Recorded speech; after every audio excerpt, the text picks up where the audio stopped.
afternoon, Milwaukee. This is the Mark Belling Late Afternoon Show on News Talk 1130 WISN. This is one of those shows in which you kind of know where you have to start, but you're not sure where you're supposed to start with what you're supposed to start with. So, rather than start anywhere, I'm just going to give you the first of our 4 words that we have in the Sizzling Summer Cash Contest. Remember, we have one of these each hour of the program, 3, 4, 5, and 6, or a little bit after. The word for the 3 o'clock hour is home. H-O-M-E, home is in home plate. Home. Text that into 200-200 anytime between now and 4 p.m. You can instantly win $1,000. You get a text confirming entry plus iHeartRadio info, standard date and message rates apply in this nationwide contest. There's the real big picture. There's the big picture, and then there's the story. Now, I'm going to give you the real big picture, then I'm going to get to the story, and the actual big picture will probably be the third thing that I do. The real big picture is, if you take a look around the United States right now and you say things going to hell, you are looking at a community that is being run entirely by Democrats. It's just true. Find a part of the United States that appears to be going completely to hell. It's run entirely by Democrats. Find a place that might be screwed up but is salvageable, probably it's split. And find something that seems to be just fine and you're not going to see any Democratic power in sight. There might be exceptions out there, but I'm telling you this really holds.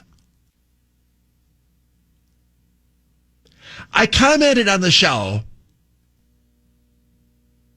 a couple of weeks ago that Wauwatosa was headed to being worse than Madison, and it was headed toward being Portland in terms of the civil insurrection that was going on in the community.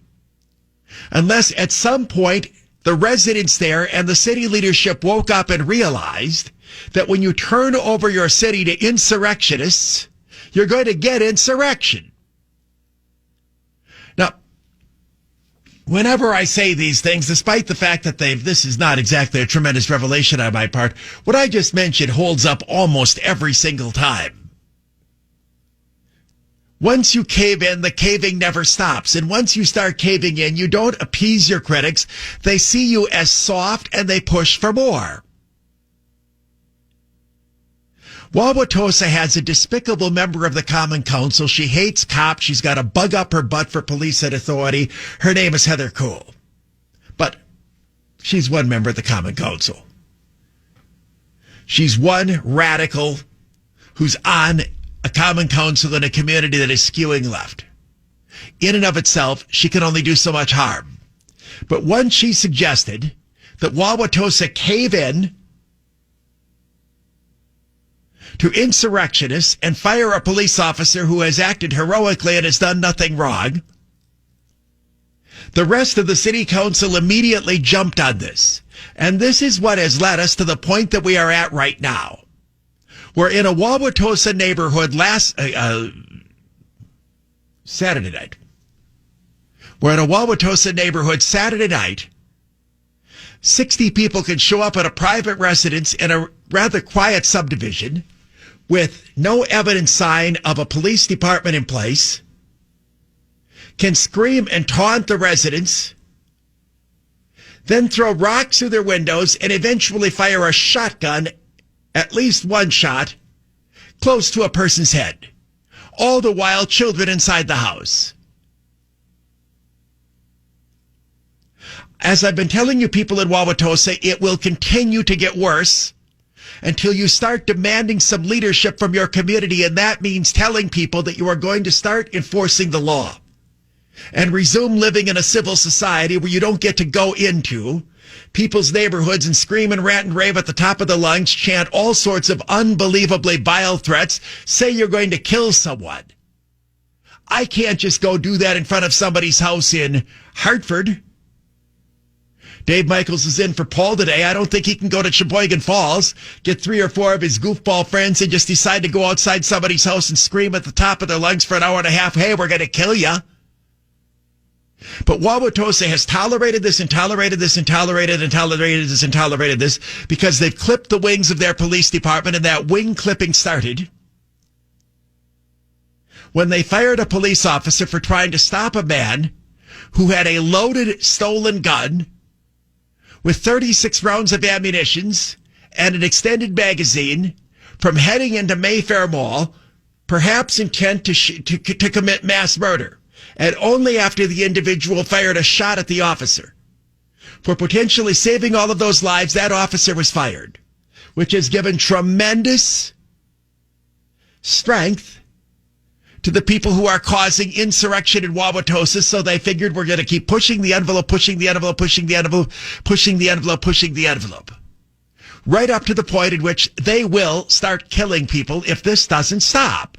Oh, they won't go that far. Oh, that's right. It won't go that far. And Portland wasn't going to go that far, and Seattle wasn't going to go that far, and Minneapolis wasn't going to go that far. Nothing's ever going to go that far until, of course, it did.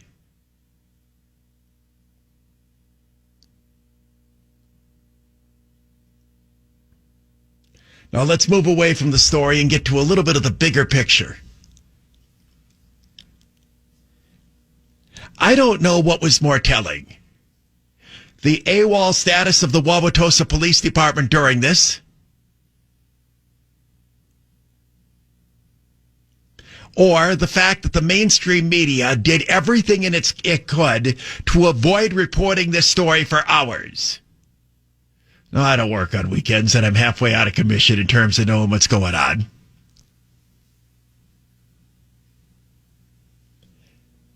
And I didn't first become aware of this until Officer Joseph Mensha put it out, a social media post early in the morning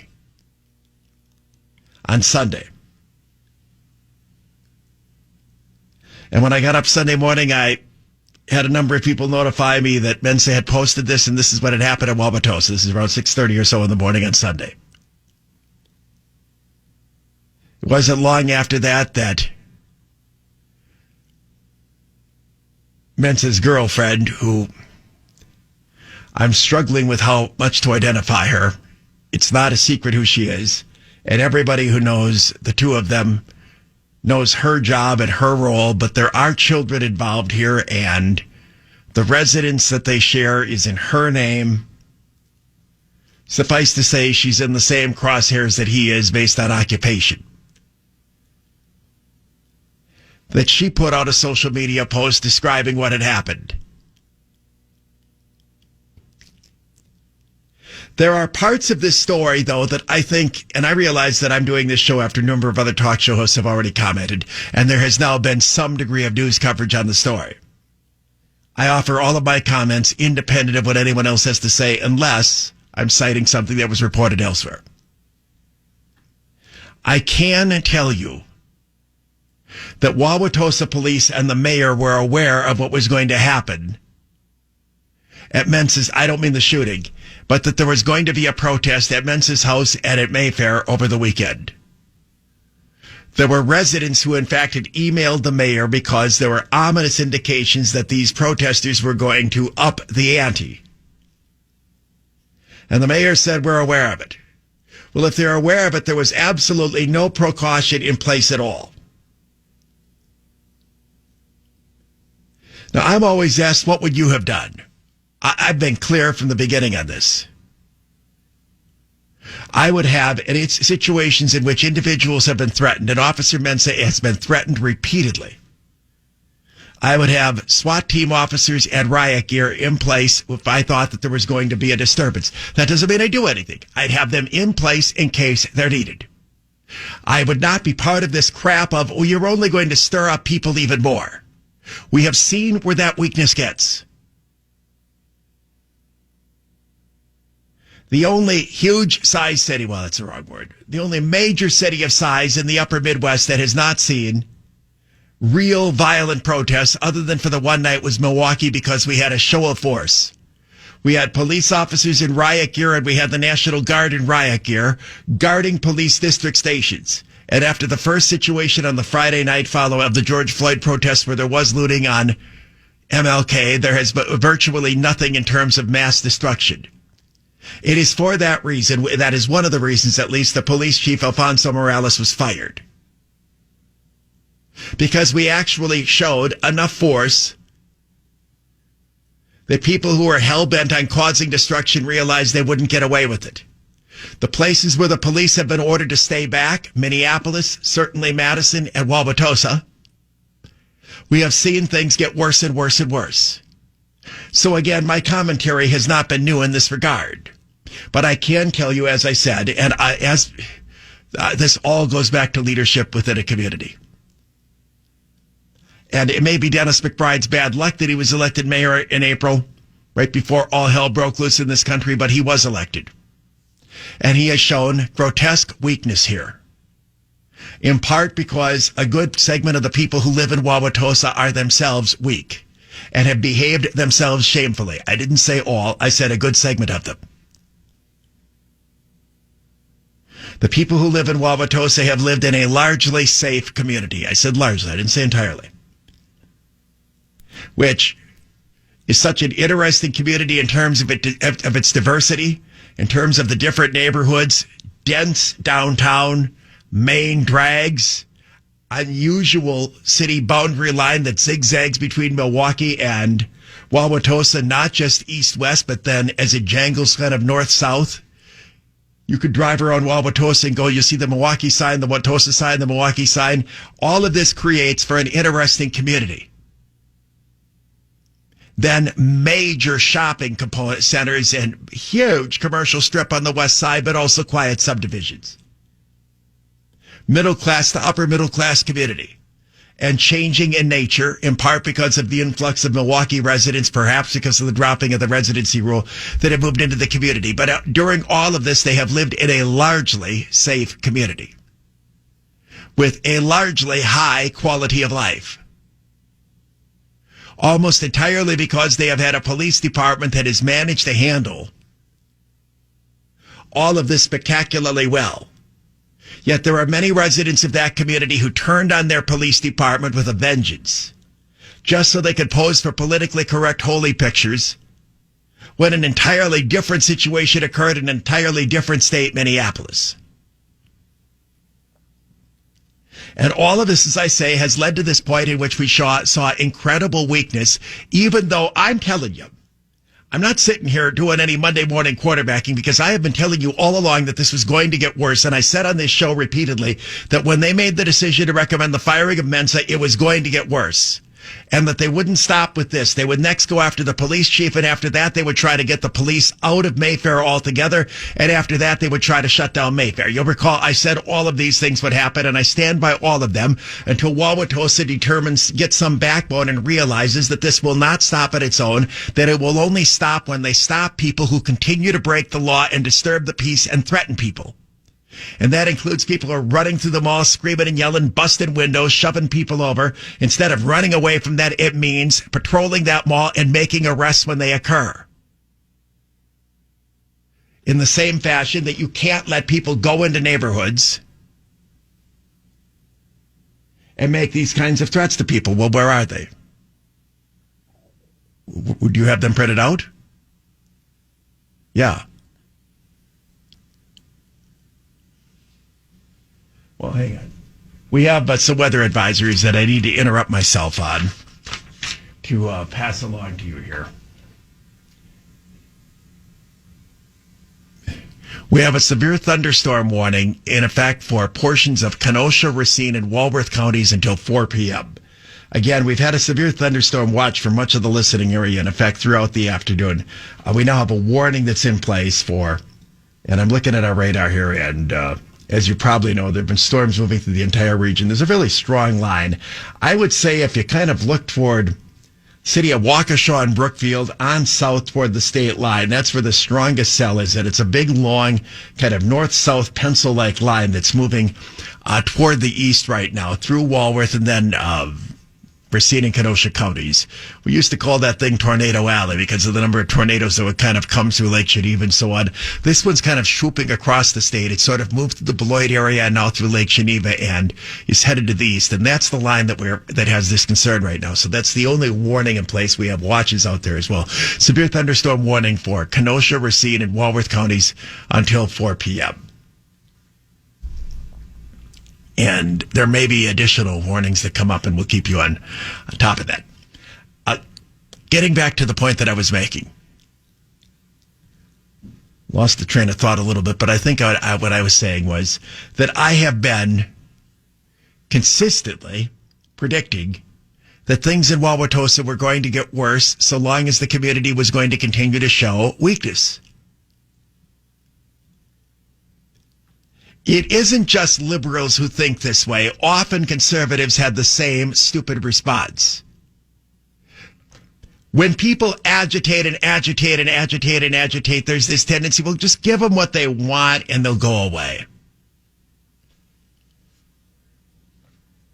I'm going to tell the story of Albert. I'm not talking about the, who was the cat that Ward Allen had doing the weather with him? Was that Albert also? This is a different Albert. Same era, though. Was it Albert? I think it was Albert. I tell this story, even though it's a stupid story, because, if you do any reading in the Bible, Jesus always talked in parables. And the reason he talked in parables is the same reason I use analogies. It's a way, it makes the story more memorable. If I just tell you the story, you won't remember it. You're all going to remember the story about the stupid cat named Albert. And this story, this is not about that Albert. This is about my Albert. When I went to school in La Crosse, I lived in a dorm for 1 year. Got the hell out of the dorm as soon as I could. I didn't like living in a dorm. That was when dorms were actually dorms. Where did you go to college? Did you go to college anywhere? Whitewater. Couldn't get into a good school, huh? I say that about every school there is. I tell the same stupid joke. It always kind of works.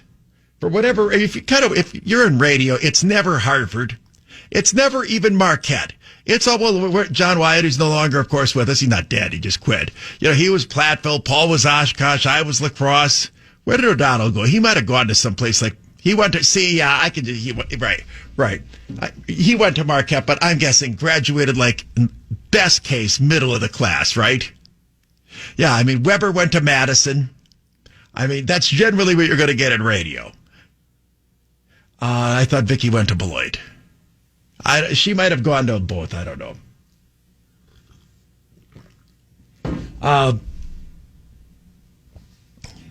I tell the story about Albert because it's my way of making an important political point that I'm going to use to get into a more serious discussion about what happened in Wauwatosa and what needs to happen in Wauwatosa, and the fact that the media has chosen not to cover, to essentially downplay, and I think initially attempt to cover this story up.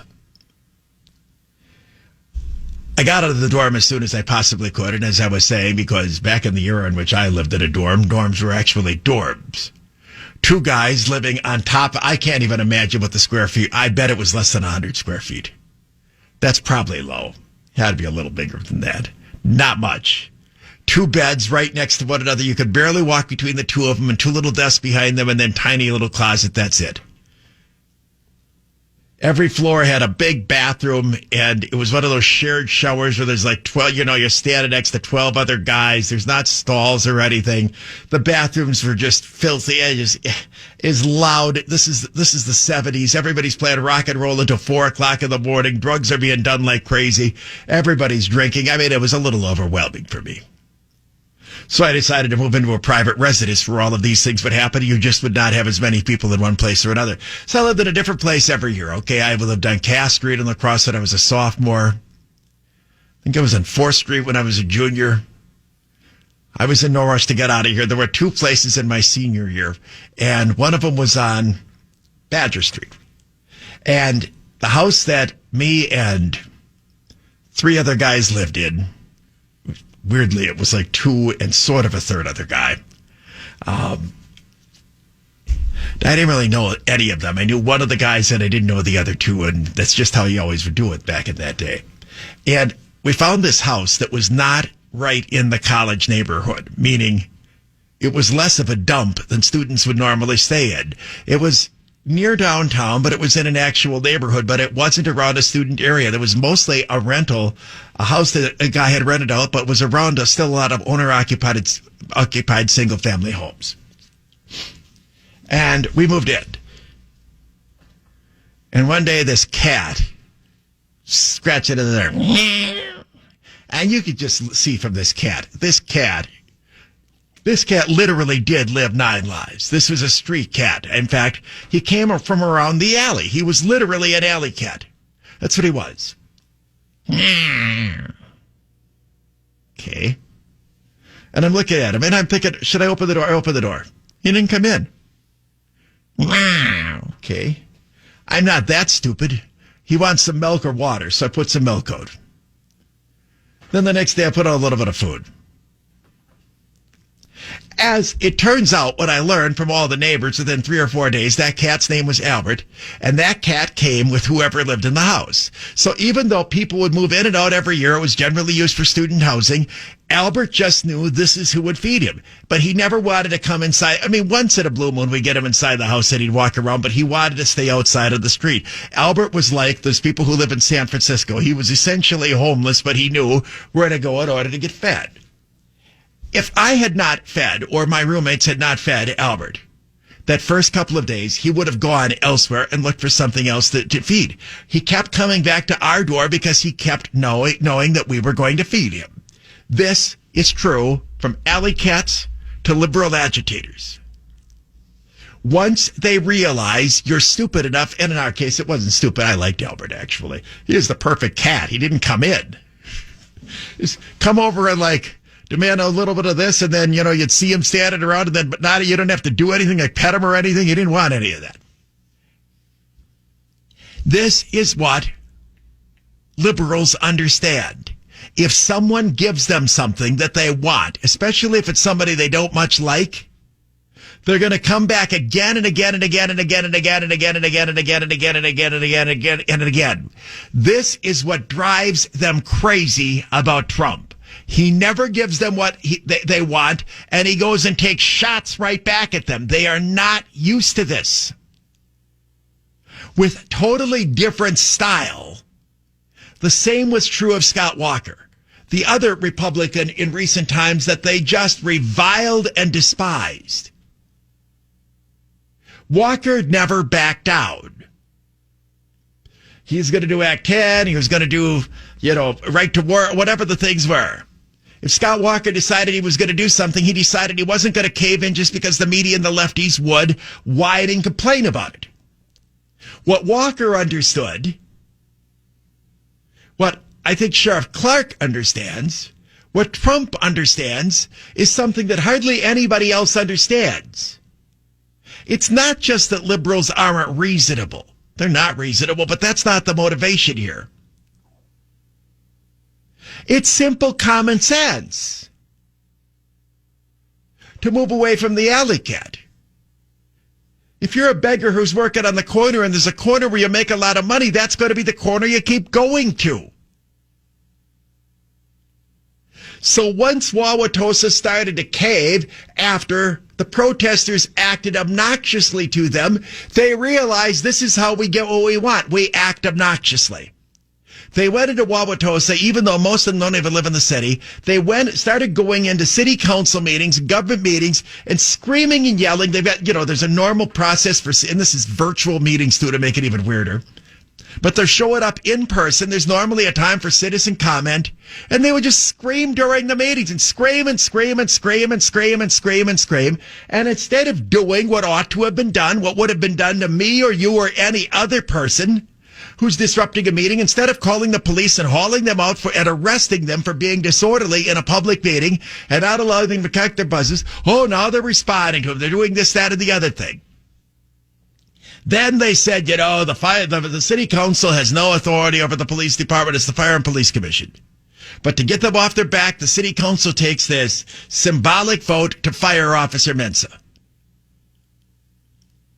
The Fire and Police Commission does the same thing the next night. Now, again, I always put myself in the other guy's shoes. You all should. I've never been married, but maybe if I was married, this would be how I would try to figure out marital bliss. Put myself in the other person's shoes rather than always thinking about your own shoes. I know the people who are really good at strategic sporting events, that's what they do.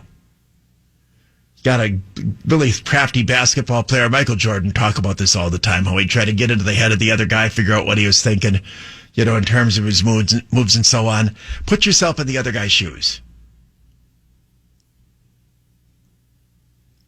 If you're an agitator who wants to stir up crap in a suburb, and you stir up crap by screaming and yelling and you get exactly what you want, are you going to run away and go to another suburb like they tell you to go screw yourself? Or are you going to stay in that same one and up the ante with more crap and more crap and more crap and more crap? Evidently, Wauwatosa could not figure this out. They sacrificed Officer Mensha. They literally sacrificed him. They sacrificed him at the altar of political correctness. It started with Heather Cool and then it got to the mayor. It's just not tenable for him to continue his employment as a police officer here.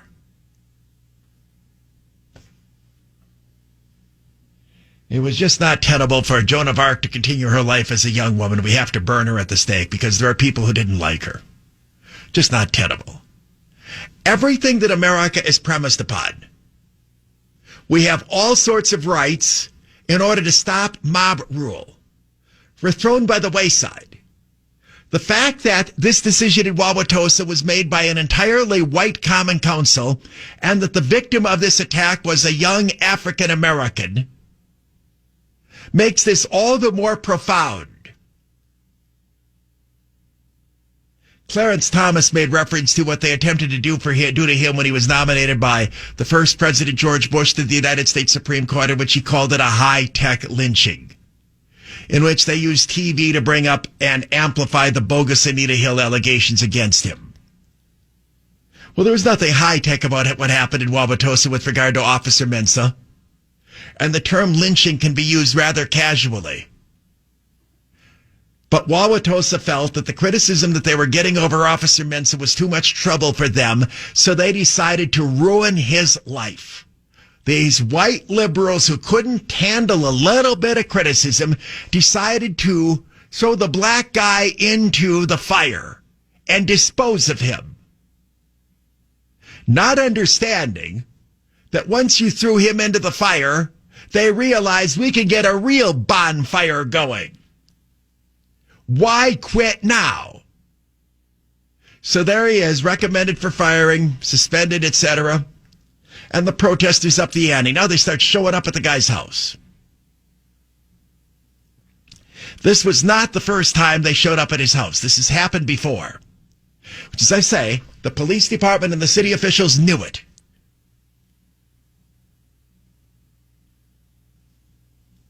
Now, I know it's always easy after something happens to say, well, what did you think was going to happen?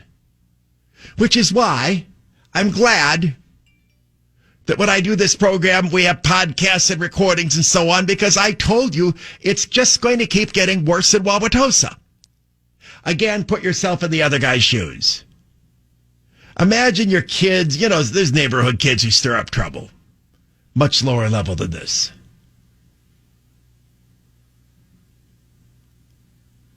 Remember when I was a kid, I lived in a subdivision where they were always building houses. There's always a new house going up. And you weren't supposed to go onto that construction site and climb into the basement of the house and so on that was going up. But, kids would do that. It was sort of harmless, other than, I suppose we could break our necks, but this was in the era in which parents didn't seem to care if kids broke their necks. It literally wasn't.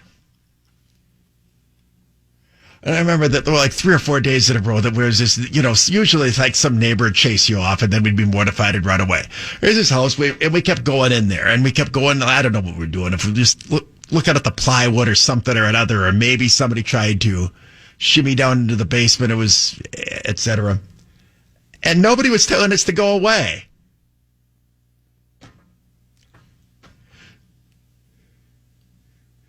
I don't know who did what, but somebody then had decided to break something. I'm real vague on who. I know it wasn't me. And then that, of course, scared us because, oh my God, now we might actually get in trouble. The reason that we broke something was we had to keep upping the ante. We weren't getting any kind of a reaction here. So when they keep showing up, they're not going to stop showing up at all. They're going to up the ante. And what happened Saturday night when they were screaming and yelling at the top of their lungs, and Officer Mensha lives with his girlfriend. The story has been described as his residence, a girlfriend's residence. I believe she owns the house. But if resides there means often is there overnight, he lives there. And it's a neighborhood of relatively small-sized houses that are close together. I'm not going to give you the address. It's been reported in the media, but I'm not going to give you the address. You can find it easily enough.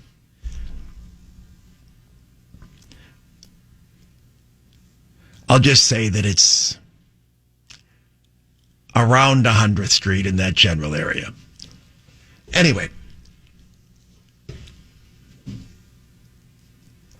with them screaming at the top of their lungs right in his front yard, Officer Mensha went out to, like a man, talk to them.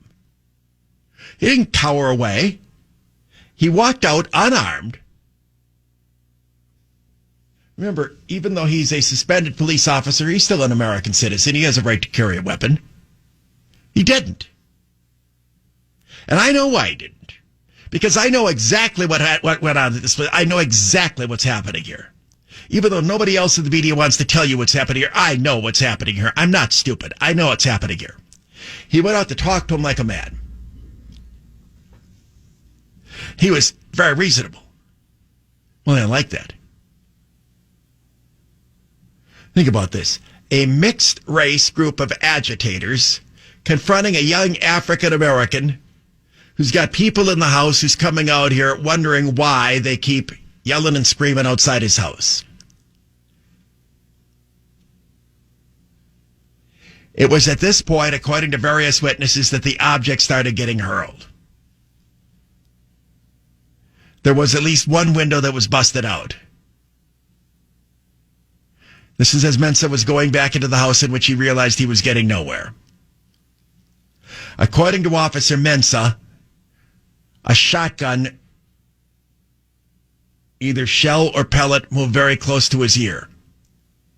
His girlfriend reported that there were multiple gunshots. Wauwatosa police said there was one shot. As best I can tell, a number of firecrackers were shot off, and then a shotgun went off, which might be the confusion as to how many shots are being fired. But as somebody who lives in Milwaukee and has heard these protests all the time, they're shooting off fireworks constantly. And one of the reasons protesters shoot off fireworks is because it sounds like gunshots. It freaks people off.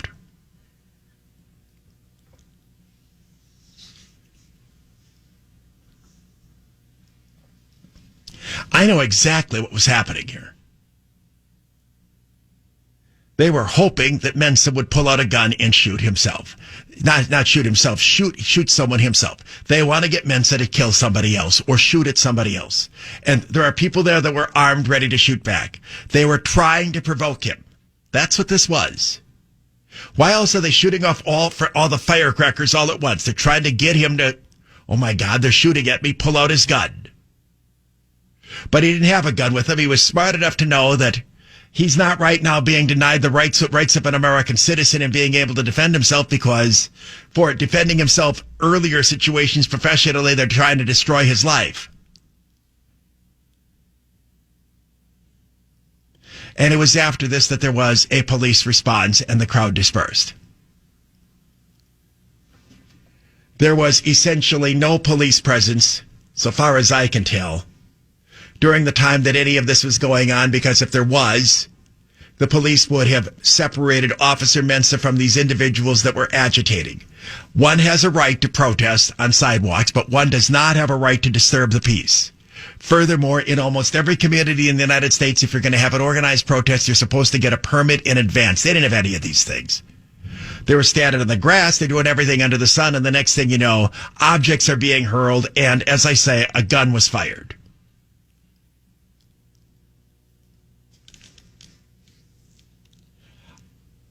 I don't know if they were trying to hit him or not. As I say, it sounds to me like they were trying to do some provoking. But maybe they were trying to hit him. Don't know.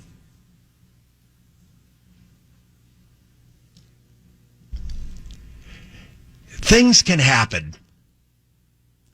I don't think I'll name the guy, but there's a guy who's had various issues. I am going to name, why not?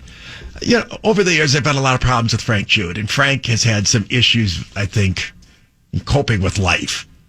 And long after the incident in which he was beaten up at the police party in Milwaukee and so on, and long after he blew through the money from his settlement and so on, there were a couple of weird disturbances that would occur at the house that Frank lived with his girlfriend. There was an odd thing at Southridge where Frank was making allegations. There have been odd standoffs with the police, et cetera, et cetera, et cetera.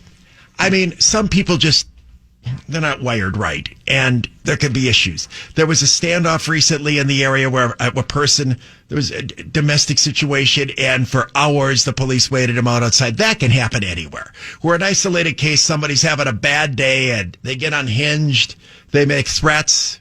This can happen in any neighborhood, anywhere. This was not that. This has been building and building and building and building and building and building and building. You have people that are out there who don't much like America, don't much like police, and just love being able to act up and behave and carry on, knowing they can get away with it, who have used this officer at Wauwatosa as their own personal whipping post, just so that they can take shots and carry on, and they have been doing it because Wauwatosa has been too wimpy to do anything about it. It could have been Menominee Falls had there not at least been some response after they went out to the gas station and took whizzes on the side of the building and so on. The police did show up, and they made clear that they weren't going to tolerate that any longer. But Wauwatosa has been rolling over to this from the beginning, just as they have rolled over all along ever since the Mayfair protest started. This goes back years.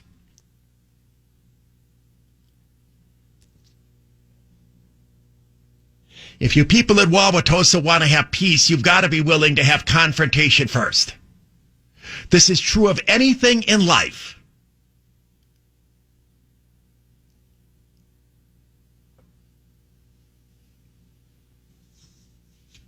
The person whose behavior has impressed me the most, actually there's two people.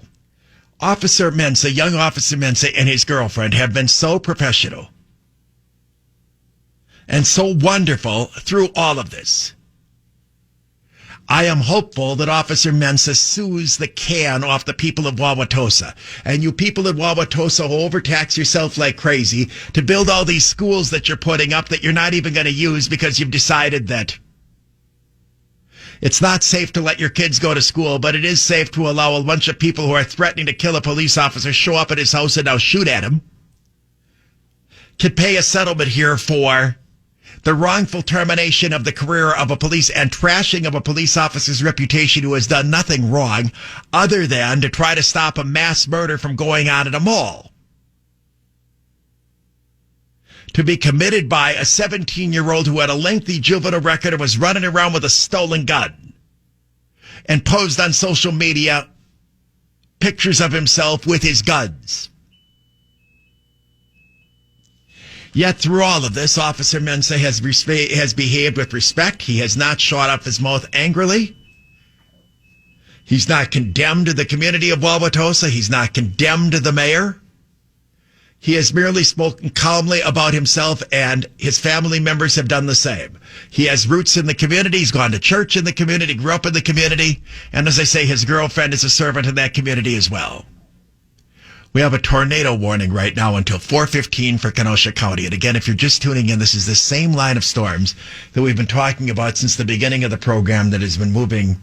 Get a quick look at my radar right now. Yeah, there's a big area of rain really over the southern half of the state of Wisconsin.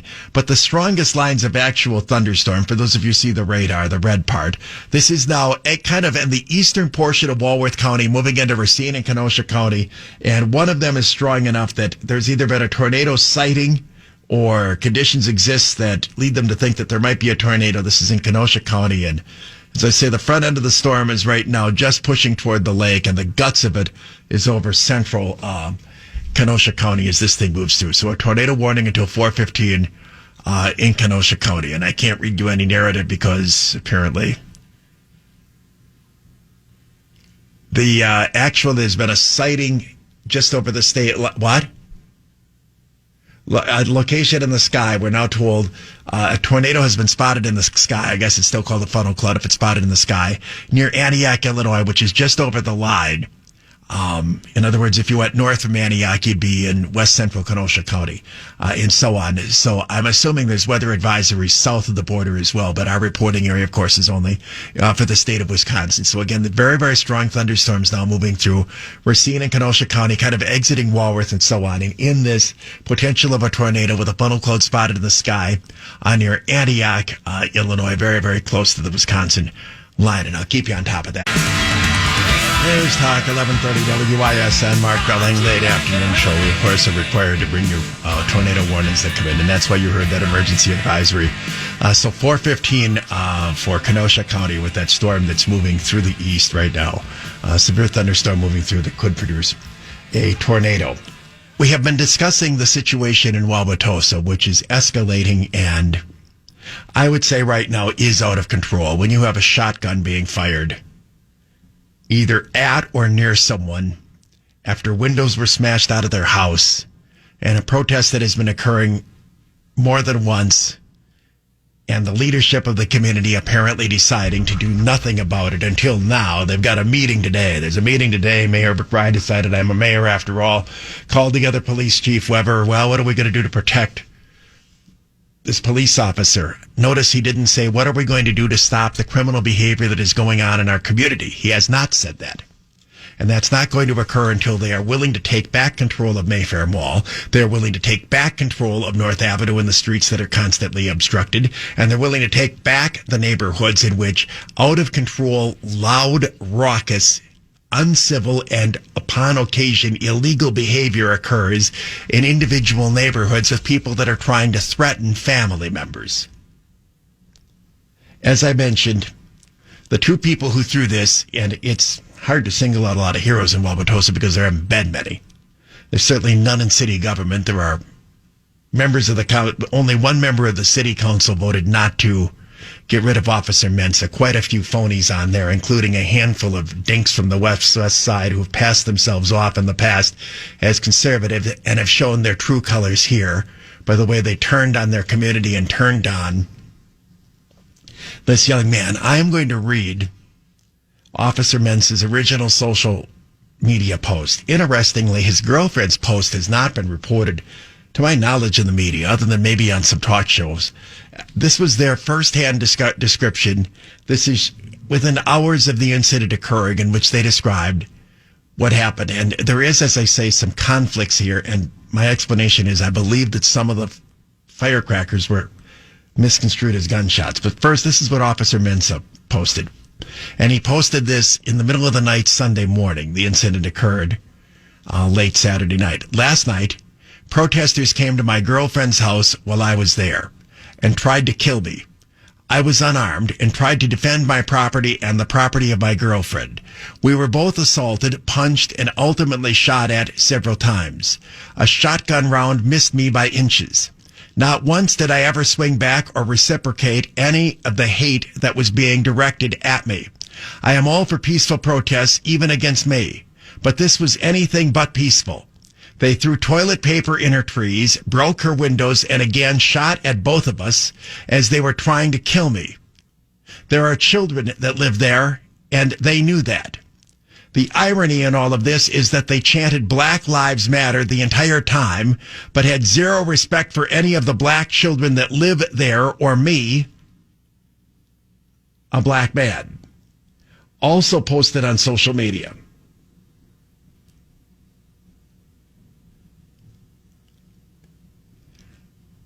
Joseph and I were shot at today. Shot by cowards who were inches away from us, but missed. They shot into my home. One gun was a shotgun. They physically attacked Joseph and I. They broke the windows to my house. They shot into my house, causing damage to the brick. You proved nothing today. Now I have to come up with the funds to repair your damages that prove nothing. You completely forgot what this movement is about. There is a high volume of children on that block that you could have harmed.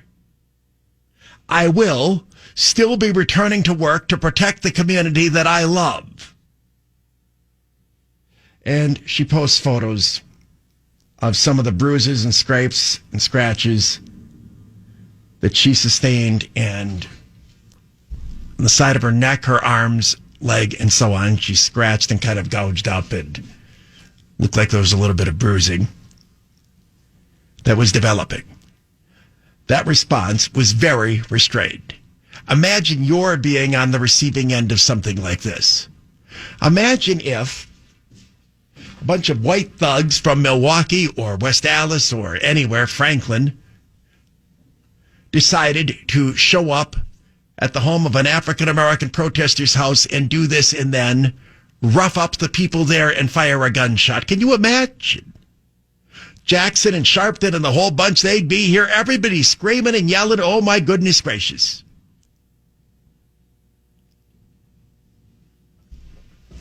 Officer Mensha and his girlfriend are being discriminated against because of their profession that they chose.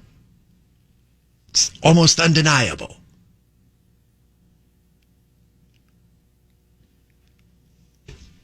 They aren't George Floyd. Excuse me, they aren't Officer Chauvin. And none of the victims of Officer Mensha are George Floyd. And everyone ought to know that. What they were looking for in Wisconsin was somebody to make a symbol of. And they decided to settle on this young officer from Wauwatosa. Because we don't have any George Floyd type shootings here. And Wauwatosa decided to respond to this by turning their backs on this officer, turning their backs on their police department, selling out their local police chief, and instead appeasing a mayor who's still trying to sell copies of his 30-year-old book on racism in Wauwatosa. I'm sorry for having to make it personal, but that's clearly what's going on here. Now, Wauwatosa CAD, just as Madison eventually sort of woke up and realized, my goodness gracious, they're trying to firebomb the jail. The city-county building has dozens, maybe hundreds of inmates that are in it. There are all sorts of other people that are working in there. Plus, it's the second biggest government building that we have here, not counting the university. We can't just let them firebomb it. They tried to beat up and maybe kill a Democratic member of the state Senate, and they tore down two statues that are liberal icons of this state. That finally was enough for Madison, and maybe this is finally enough for Wauwatosa, that they're going to decide to retake control of their city. But that means you've got to start enforcing the law again, even against protesters, even if some of those protesters are African American. And you need to make it clear that people do not get to be threatened in Wauwatosa. Law-abiding citizens of the community do not get to be threatened and have this kind of thing occur to them. And when people show up and are disturbing the peace, you respond by having police presence, and you have those officers sufficiently armed and protected to be able to be ready for anything. This is what would be done in almost any normal community. It, in fact, was what was done in Milwaukee when we had the confrontation on McKinley Avenue where police used tear gas. Now, I grant you, Police Chief Morales, that's one of the reasons they fired him, because he kept the peace in the city by showing moderate, non-lethal force. There have been a number of reactions from public officials to the thing that occurred in Wauwatosa over the weekend, and there's been a statement issued by the mayor. There has been, to my knowledge, no statement issued of apology at all by Heather Kuhl, who started this. No statement from Jason Coforth or any of the other aldermen who decided to assassinate this young man's career and ruin his family's life. There have been some statements from individuals who are running for public office, others conspicuous by their silence. And very strong line of thunderstorms moving through. If you can imagine, say, a line from, say, McQuanago to Chicago. That's where the line is, and it's sort of pushing to the north and the east, angling up right at the southeastern corner of the state here. Again, we have a tornado warning for a few more minutes in Kenosha County. We might get an update on more advisories. We don't know.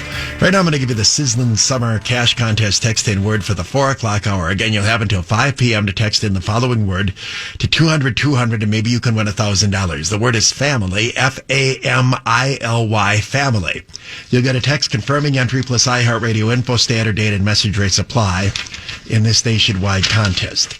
To my knowledge, Tony Evers has had nothing to say about the disgraceful incident that occurred in Wauwatosa over the weekend, in which a police officer and his girlfriend and children had their home shot at after the house was attacked in the latest round of protests that have been occurring outside of the home owned by the girlfriend in Wauwatosa. It doesn't surprise me that Tony Everson isn't going to say anything, because Tony Everson and the Democrats have made very clear that they're on the side of the protesters and they're not on the side of the police. That may sound harsh, but I don't know how any other way you can take this. If we are dividing this into a police or anti-police argument in the United States, police are getting no support in many communities. In some communities, they're being attacked. Their budgets are being defunded. In Milwaukee, the police chief was fired. In Wauwatosa, they're trying to fire a police officer for doing his job. And there aren't even the tacit comments of support. Well, we support our first responders. You can't even get that out of some liberal mouths. In the meantime, former Governor Scott Walker, over the weekend, labeled the incident in Wauwatosa as domestic terrorism. I applaud Governor Walker for not mincing words. They are attempting to terrify a family because of the career choice of an individual. And they have been emboldened by the fact that that individual was sold out by Mayor McBride and the Wauwatosa Common Council when they decided, in an attempt to stop the protesters from bugging us, we're going to target this officer and put this slur at his name, bad cop, for the remainder of his life.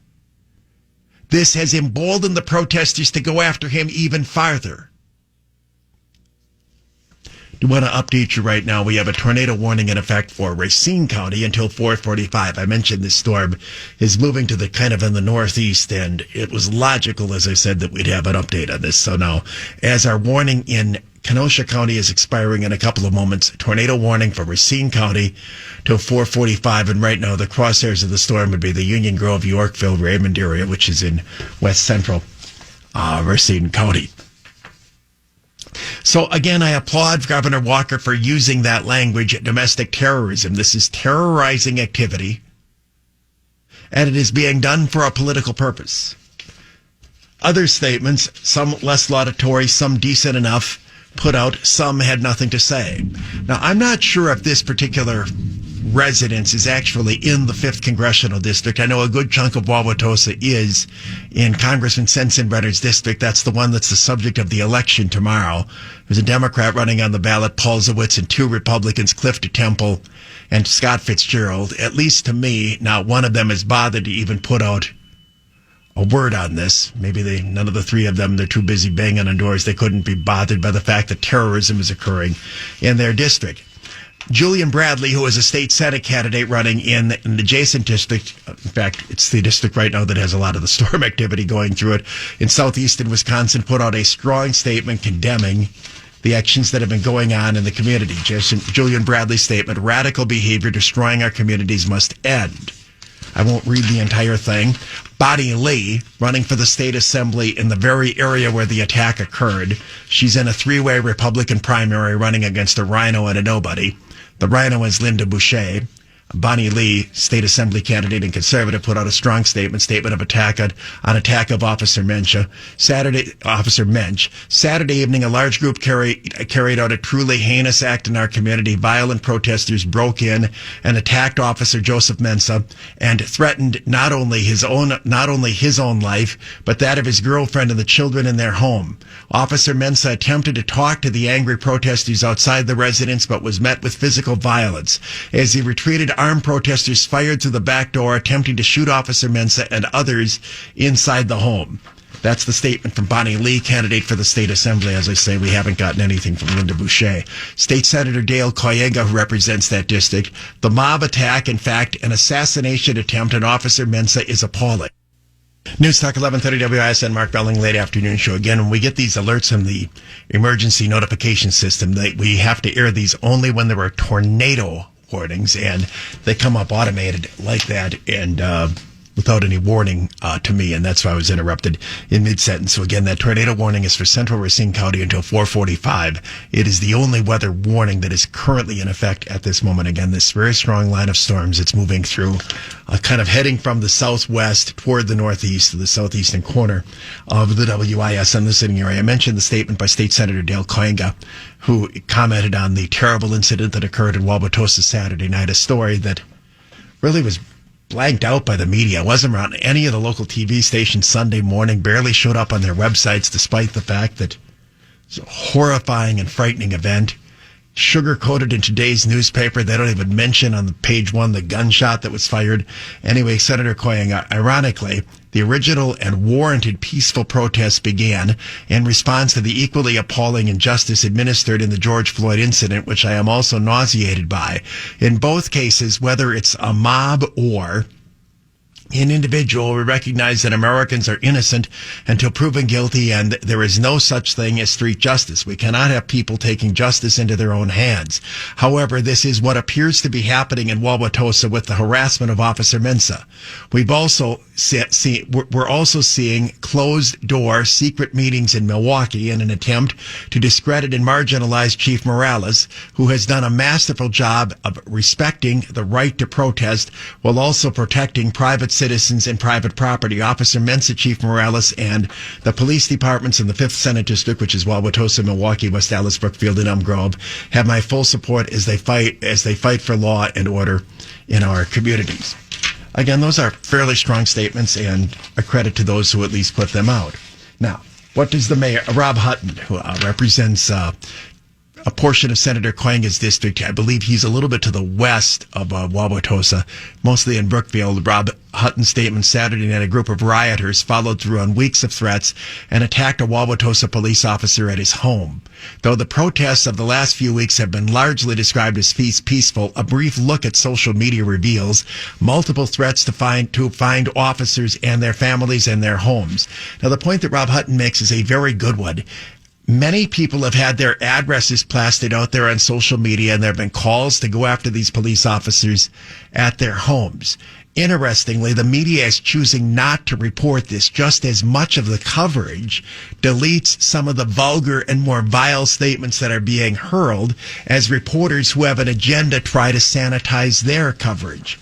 As I said, the mayor of Wauwatosa, Dennis McBride, put out a statement as well.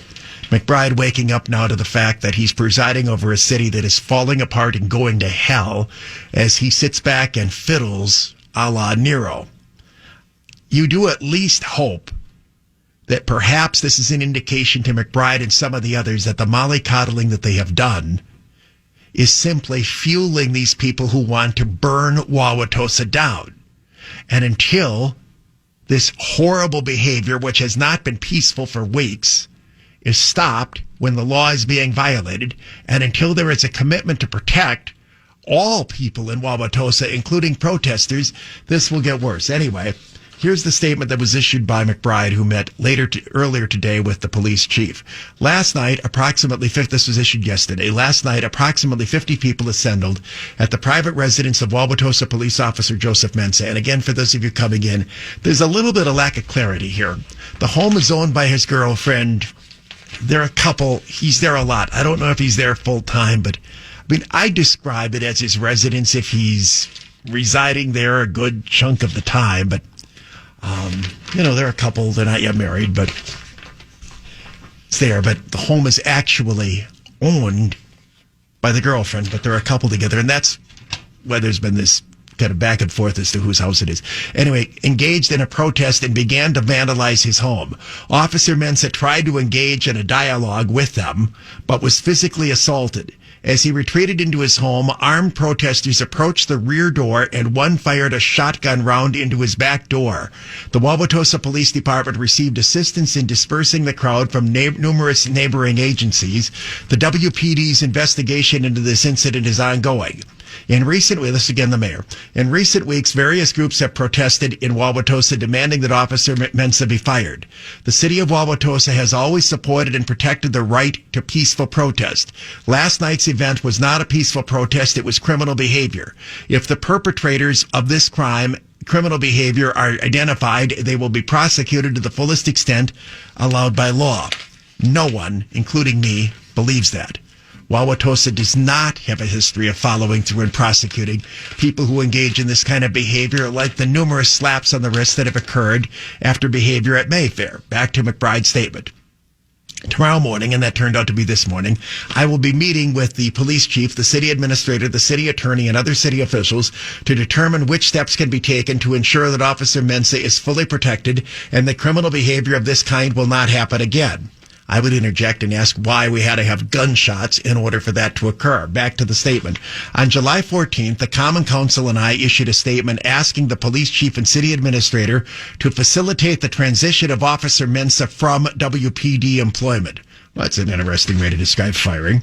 Nevertheless, every Common Council member and I support our police department. That's a non sequitur. You don't fire innocent people if you support them. Every Common Council member and I support Officer Mensha's right to due process under the U.S. and Wisconsin Constitution and as a police officer to the additional due process protections found in the Wisconsin statutes. Under Wisconsin law, the decision as to whether he will be fired, as demanded in a citizen complaint, belongs solely to the Wauwatosa Police and Fire Commission, and that commission must be given a full opportunity to carry out its deliberations. During this difficult time, I ask all members of the community to reflect on their personal responsibility to engage in responsible and civil behavior. That is an obnoxious statement from that mayor. Who has been behaving irresponsibly in Wauwatosa other than these protesters? He's now calling on the people of Wauwatosa to grow up. People of Wauwatosa, most of them have behaved through this just fine. Now, more than ever, it is essential that we all work together to heal a divided community. Or in other words, the other side can yell and scream and curse out and fire gunshots, but everybody else is supposed to keep their lips zipped while you, the mayor, hide under your desk and refuse to protect your community. This will require patience and understanding that, though changes must occur, they can only occur during the functioning of a democratic processes and not through violence. That was the statement that was issued by the mayor of Wauwatosa, Dennis McBride. So anyway, that's where we stand on all of this. Again, I will update you here on our weather situation. We have a tornado warning in effect, Racine County until 4:45. Very strong storm moving through the area. It's part of a larger track of storms that many of you are getting hit with right now in the southeastern corner of the state, and this thing's been kind of shoving up from the southwest toward the northeast and is right now over. Standing up from Milwaukee, this is the Mark Belling Late Afternoon Show on News Talk 1130 WYSN. If you have observational skills, you'll notice that in much of our area it's pouring rain right now. Pretty much the farther south you are, the likelier are that you're getting storms. We have a tornado warning in effect for about 14 more minutes for Racine County. Part of this strong line of storms. It's mostly in the southern half of the area, kind of shoving right now over toward Lake Michigan, part of a big glop of rain that's over the entire region. We spent the first portion of today's program discussing the situation in Wauwatosa, in which has been under siege as a community even before the George Floyd situation occurred. There's been trouble at Mayfair off and on forever. There have been situations in which the police in Wauwatosa have been criticized because they've tried to keep order. Following the George Floyd situation, a shooting that occurred at Mayfair months ago that was not thought to be controversial at the time. In fact, you go back to when that initial incident occurred at Mayfair, in which a gang charged toward the mall and was being disruptive. Police responded. Somebody fired a shot at a cop, and the police officer shot back and killed the suspect. There was no criticism at the time. It was only after the George Floyd situation, when some Black Lives Matter protesters were looking for some cops somewhere in the state of Wisconsin to make an issue of, that they decided to stumble on Officer Mensha, given the fact that he had 2 earlier police shootings during his career. And they've been raising a stink in Wauwatosa ever since. And Wauwatosa is a diverse community, but predominantly white, with a lot of people over there that are liberal, very much in some respects like Madison, liberals who want to pose for their politically correct holy pictures, and they have been bending over backwards to appease people who don't follow any of the rules that people in Wauwatosa are compelled to follow. Wauwatosa, like most liberal communities, is very anal with the way they run their public meetings. You've got citizen comments are restricted to a certain period of time, and you can only talk for a couple of minutes and so on. Well, they would never allow a resident of Wauwatosa to get away with having 25 people yelling and screaming right during the middle of the meeting and breaking all of the rules, but they allowed these demonstrators to do this. They have taken a hands-off approach as demonstrators have blocked traffic on some of the busiest streets in the state of Wisconsin. They have then targeted and demanded that Officer Joseph Mensha be fired for that incident that occurred at Mayfair, even though, as I say, no authority anywhere has ruled that it was a wrongful shooting. As I explained at the time, once they rolled over and caved in and did this, they merely guaranteed that the pressure would increase. The next thing that would be demanded would be that Officer Mensha be thrown in jail, that Police Chief Barry Weber, who's a very good chief, would be fired. They next would demand that police be taken out of Mayfair altogether, and after that was done, they would try to shut down the entire mall. That was my prediction. And so far, every one of those dominoes has started to fall. It is hopeful that Wauwatosa will finally start growing some backbone and try to restore order in community and understand that these are not peaceful protesters, but they are insurrectionists who want to destroy a community that many of them do not live in. We'll see. Anyway, I mentioned Chief Weber. Absent here in any kind of commentary over the last several days has been any comment from the police chief. Now, I know Barry Weber, the police chief. He's very outspoken. And he's very responsive. The fact that he is not talking means he has been told by Mayor McBride that he can't talk. I believe they're going to try to get Weber to resign. Again, they're doing everything in their power to appease these protesters. In the same way that Black Lives Matter and other liberals wanted Chief Morales fired in Milwaukee and got their way, they want Weber out in Wauwatosa. This message is not being lost on the protesters when they keep getting everything that they want. And after that, there's going to be a demand that Wauwatosa police have no presence at Mayfair Mall at all. And I suspect that they will cave into that as well until Wauwatosa realizes that the pressure here is coming from people for whom this will never be enough. They don't like police. They don't like authority. They don't like law and order. And that's what their hang-up is, and that's what's been driving all of this. The fact that they have infiltrated the Common Council with some insurrectionist-type aldermen like Heather Kuhl makes matters worse, but it's not an excuse for the rest of the Common Council or the mayor, who ought to know better. So anyway, I think it's interesting that we haven't heard from Chief Weber, and I know that's not by Chief Weber's choice. It's got to be because the mayor has told Chief Weber that he can't talk. So if Mayor McBride wants to take charge of the entire police department, then this is all on him. There's another part of the story that I want to comment on before I move forward. I mentioned in my commentary earlier my criticism of the fact that while all of this was going on, there was no police presence. The only cops at the scene of the home of Officer Mensha and his girlfriend when they were under siege were Officer Mensha and his girlfriend. There was no Wauwatosa Police Department there at all. I would love to ask the chief whether or not they have been ordered to stand down by the mayor and city administrator. I suspect yes. But they weren't there. When you have a terrifying situation like this and you don't have, I think police should have been there in riot gear, just as a deterrent. And in case they saw something like a gunshot being fired, they could be ready to respond. But instead there was no one there, which of course emboldened the protesters. People always say, well, that's just going to inflame them. No, what inflames them is knowing they can get away with this kind of behavior. What generally stops them is when they think that they might get arrested when they're caught breaking the law. I chose in my discussion earlier, I've got Dave Michaels here. I'll use him as my guinea pig. Do you know anything about Officer Mensha's girlfriend, who is the homeowner here? Do you know where? Well,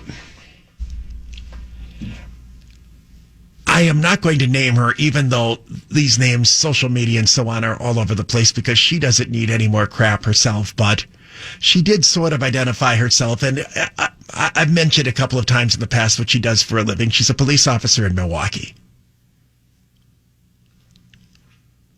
I am told that it was Milwaukee police that responded to the situation in Wauwatosa first. because of lack of confidence that Wauwatosa police were going to show up at all. That's how hands-off the police department has been forced to be by the leftist leadership of Wauwatosa. Now, I believe that in Milwaukee, despite the fact that the Fire and Police Commission got rid of Chief Morales and is trying its best to turn Milwaukee's police department into a bunch of flower children, that police officers in Milwaukee will respond when they believe that there is a chance that one of their own is being killed. And there was a very good chance that that's what this thing was going to shake up to be once you saw that at least one gunshot was fired into the home. So the statement that came from Wauwatosa police that multiple jurisdictions responded, Milwaukee police responded, I believe, because they were asked to respond by people in the home who were isolated. So for those of you who live in Wauwatosa who've been sitting on your hands doing nothing for the last number of weeks, understand you have a terrible city council. Understand that your city could fall apart unless you grow up and realize that in an orderly society, we must maintain order. And I'm not talking about bringing in the Gestapo for crying out loud. Milwaukee kept a better lid on things than Wauwatosa has kept a lid on things. Even Madison has demonstrated once it decides to keep a lid on things that it is capable of doing so.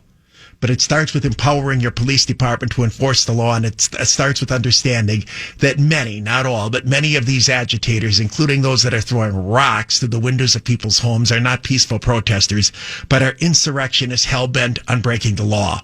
In the same way that a number of the people who continue to cause mayhem inside of Mayfair are not people protesting, they're people that are out there trying to simply break the law because they realize that Wauwatosa has become a community that allows them to do so. We will move on. I got another interesting story for you. In a weird way, it's related. In another way, it's not. We have been commenting on, over just the last several months, the absolute silencing of any number of people who have a dissenting point of view, really on any of these social issues that we have. I'm going to share with you a story about how a coach, he's not even a teacher, got fired from a local school district because he has dared to express his political beliefs, which have been critical of the Black Lives Matter movement. I'm not going to tell you yet which community it is because I'm going to make you stick around. But I will tell you that it is not the city of Milwaukee, and it is a community whose letter starts from the first half of the alphabet. Want to take a guess? Wrong. Not even going to tell you what he said. News Talk 1130 WYSN. Mark Elling, late afternoon show as we've been mentioning. We have a strong line of storms that are moving through. A big chunk of the really severe weather is moving out over the lake, but there's still a lot of rain activity. In fact, it's pretty much raining from west of Madison all the way over to Lake Michigan in the southern half of the state. The strongest portions of those storms are to the east, and all of the severe weather advisories that we have in effect are now out. We still have a thunderstorm watch until 7 o'clock tonight, but no more warnings in effect, at least as of the moment. Thunderstorms ending tonight, then clearing skies with a low of 65. Beautiful weather for the rest of the week. Tomorrow, partly sunny, high 79. Wednesday, partly sunny, high 81. Thursday, partly sunny, high 82. Friday, partly sunny with a high of 82. Friday ahead, there is a chance for more thunderstorms coming into the area. In the United States right now, if you have political viewpoints that are right of center and you express them on social media, you can lose your career.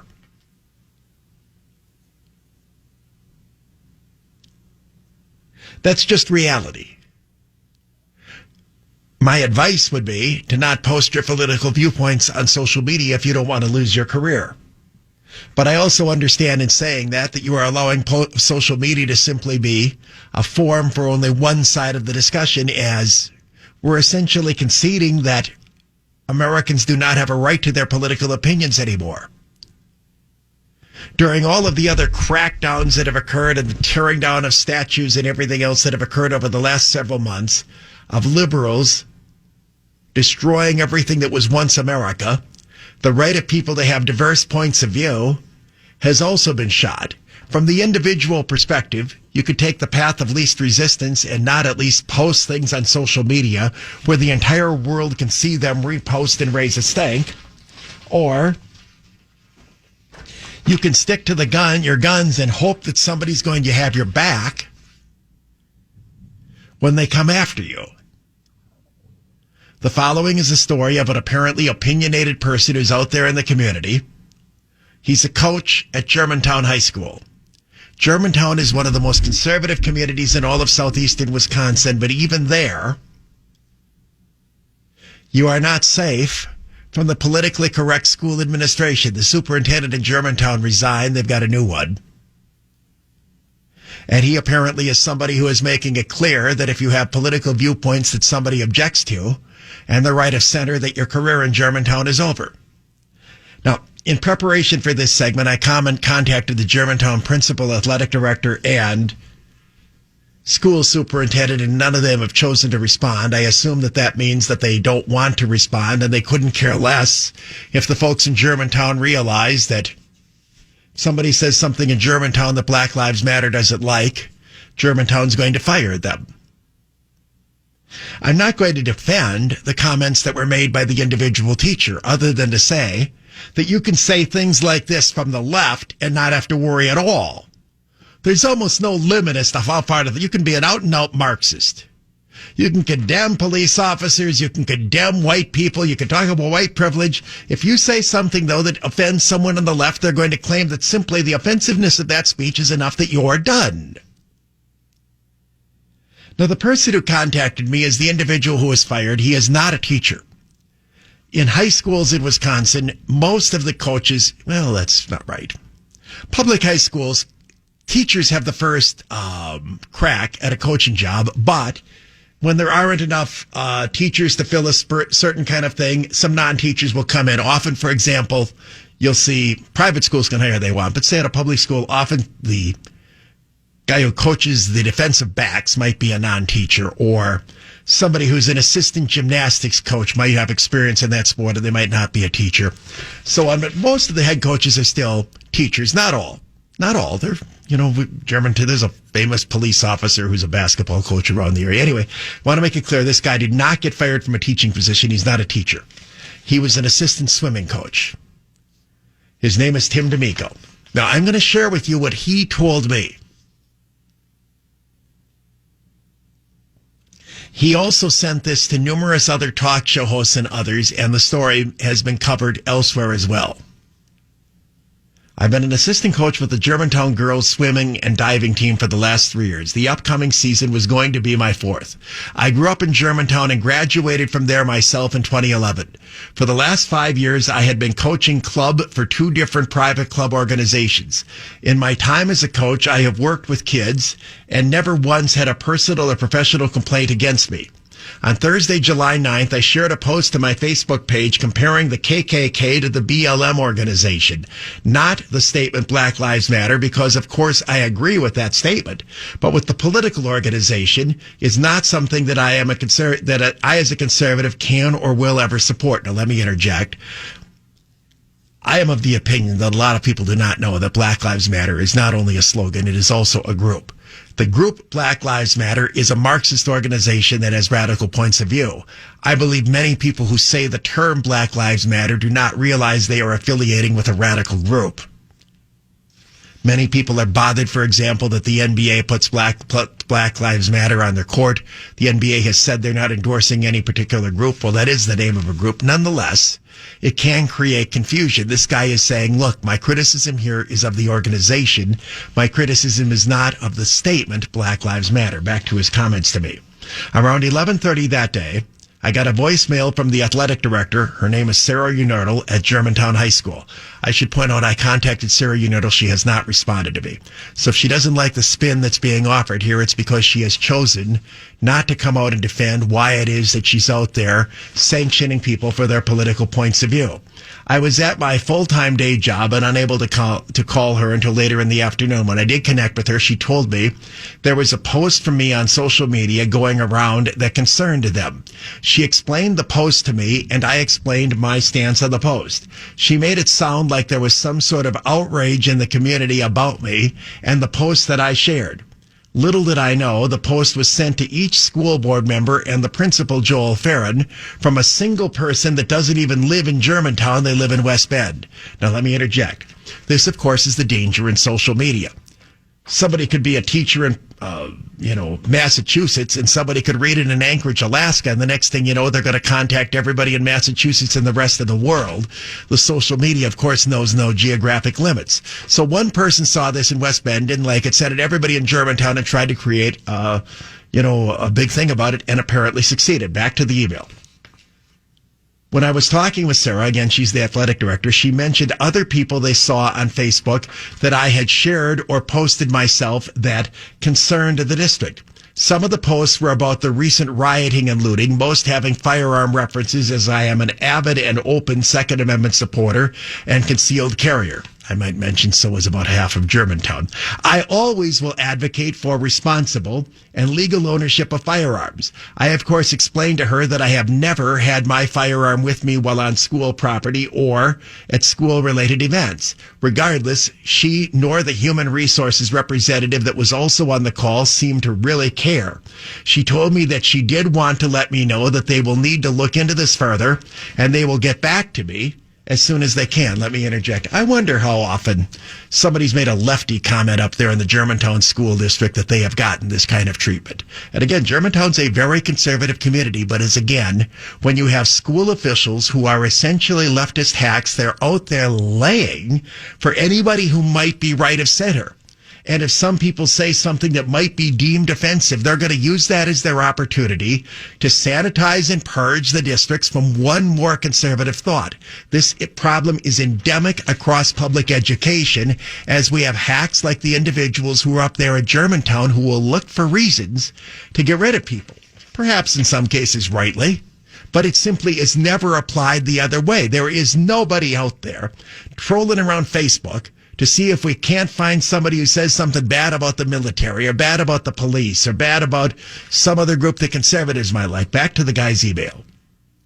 A week later, on July 16th, Sarah called me back. And again, this is Sarah Unerdl. She's the athletic director that you're stuck with up there in Germantown, who has chosen not to respond to me to put out her version of events. She did inform me that they will not be renewing my contract, and I will no longer be a coach at Germantown High School. If I'm going to be honest, I was crushed, but not surprised given the world that we live in today. I asked her to answer me a question for me. I asked her if she had ever had any complaints from athletes, parents, or the head coach, Lori, about my coaching. Sarah told me that you have always had great reviews and positive feedback, but we as a district need to be sure we are on the right side of history. Now, again, this is the guy's statement to me. He's putting words in Sarah Unerdl's mouth. I don't know if she said that or not. If she did, what side of history is Germantown High School trying to be on? The leftist side of history? The shutting people up side of history? Again, however, it's the side of history that the school boards and communities like this tolerate when they allow goon squads to run around to get rid of people because of their points of view. Back to the email. I came to the conclusion that I am being fired, not for my inability to be a great coach, but because my political stance doesn't fit with the prevailing narrative. I'm a conservative gun owner who supports President Trump, and I will never stop supporting what I believe in just to save my job. Sarah asked me, what story would you like told when people ask why you won't be coaching anymore? I was a bit confused and asked her to clarify what she meant. So you see what's happening here. What line is Germantown going to put out? Because Sarah Unerdl doesn't have the guts or personal integrity to say, we got rid of the guy because we don't like his political point of view. Back to the email. She said that sometimes coaches would like to tell people they are leaving to focus more on their full-time work or to be with their families. I said, no, if anyone asks you about why I am not coaching anymore, I expect you as an educator and a school district employee to tell them the truth. You tell them that you fired me because of my political views. This is why I'm no longer coaching. You decided this, not me. She seemed a little surprised by that, and the conversation was basically over at that point. She probably did not imagine that the guy would end up telling me the story and people would know that Joel Farron, the principal, and Sarah Unerdl, the athletic director, and the brand new superintendent up there in Germantown are running around firing people for their political point of view, but are looking for cover stories so they don't hack off people in a conservative community like Germantown. And again, for those of you who live in the community, you're the only ones who in the end have any control over this. You're either going to tolerate this crap or you're not. We clearly see that liberals are out to get anybody right of center, and they're very emboldened right now. And I keep getting people asking me, well, what can I do? What can I do? What can I do? Well, we can stop taking it. And when you see people like Sarah Unerdl and Joel Farron dishing it out, you have a right to demand to know why in the world they're doing this, and you have a right to go after them. Because leftist bullies can dish it out, but they cannot take it. They've never shown an ability to take it. Just as those school officials who are being asked to come back into the classroom now consider themselves martyrs, even though nobody's shooting inside their houses, such as occurring with the Wauwatosa police officer. Back to the email.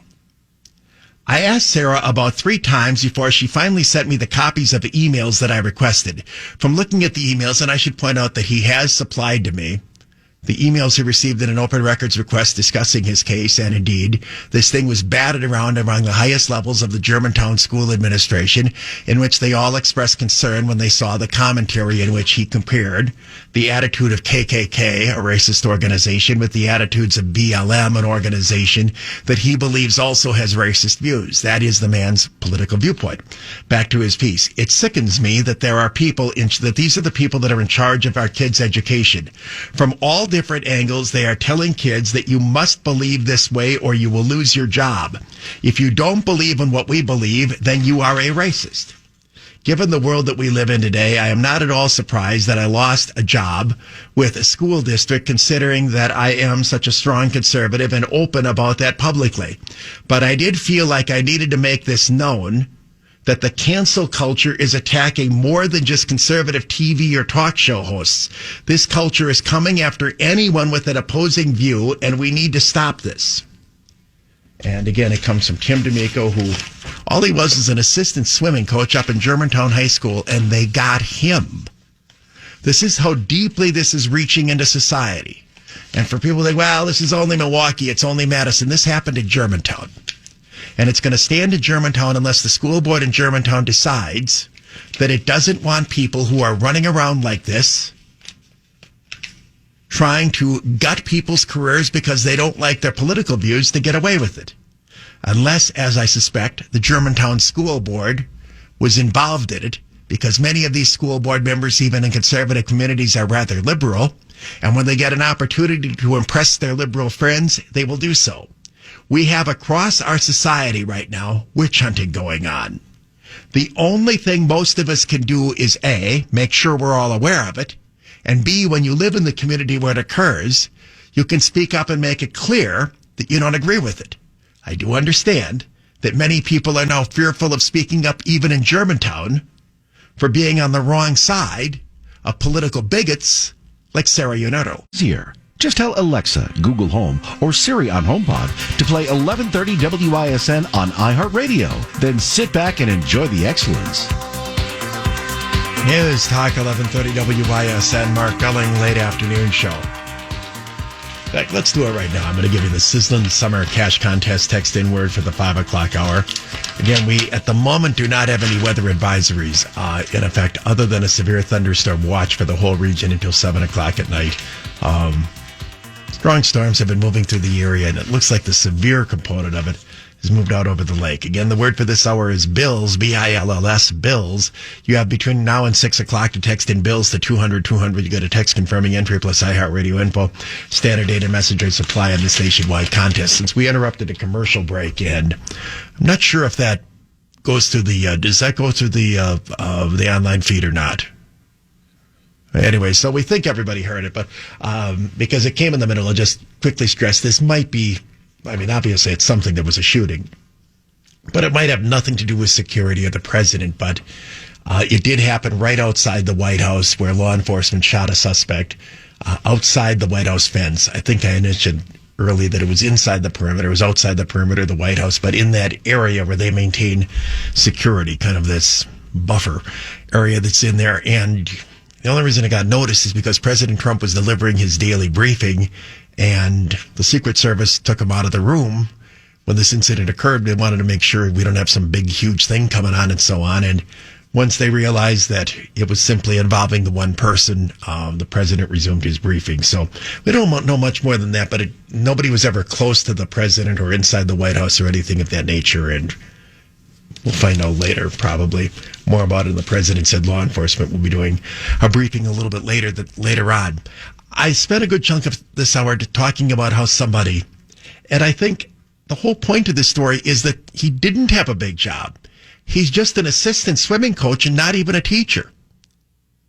But for posting criticism of Black Lives Matter, and he says he's one of those people that goes on social media and he's strong in his political points of view. He's a conservative, big supporter of Second Amendment, open carry, etc.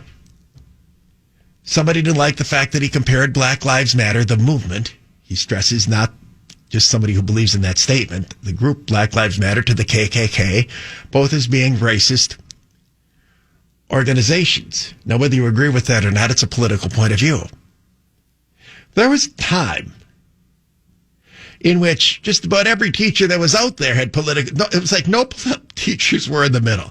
I remember in high school and college, I had a teacher who said he was a communist. But he said it. It wasn't like it was hidden or he was sneaking anything in. He was an economics professor in college. And he made it clear that he was a communist in terms of his economic viewpoints. And even back then, there were a lot of lefties that were around.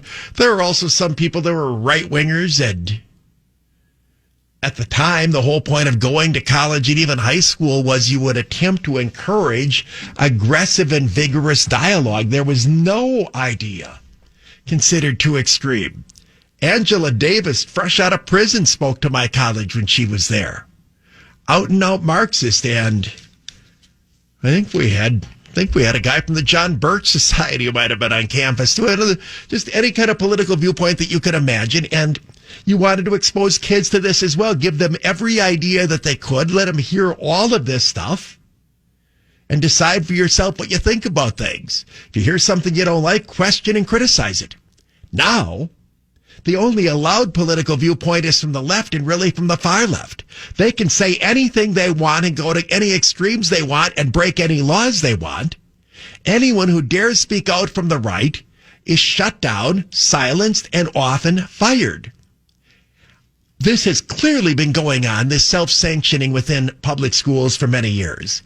Over the years, I've shared with you any number of stories from people who tell me, Mark, I'm a teacher, I'm conservative, but none of the other teachers know it. I can't let them know what I think. Just the ostracism, how you're just outed, is so terrible. We now realize, given some of the thoughts of so many young people in their 20s and how incapable they are of critical thinking. It started to show up when you saw that they felt that they were threatened by speech that made them uncomfortable, literally so incapable of arguing ideas that they felt threatened by hearing an idea they didn't like rather than marshal up all of their resources to argue against it. This is what happens when they've been in an ideological bubble where they've been presented a lot of crap by unprofessional leftist hacks, which unfortunately is most people who work within the public schools. And we now see how bad it's gotten. Well, now it's getting even worse. You're not even a teacher. You're not even anybody who ever expresses political points of view in the terms of dealing with the kids. Guy expresses a comment on BLM, and in Germantown, maybe the most conservative community we have in southeastern Wisconsin, they can still fire him, and the school board up there is okay with that. That's chilling.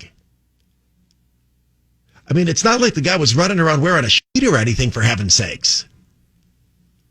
Now, again, my individual comment is nothing good comes from posting on social media, and as one of the few talk show hosts in America who virtually never uses it, I'm just saying how many people, if you put things down in writing, any kind of nuance, if you're trying to say something clever, doesn't come out, and I can at least explain. I have to be careful with everything that I say aloud, but at least I have the ability to explain, whereas in a 1 or 2 sentence post or Facebook thing, you can't lay out all of the reasonings for your thing.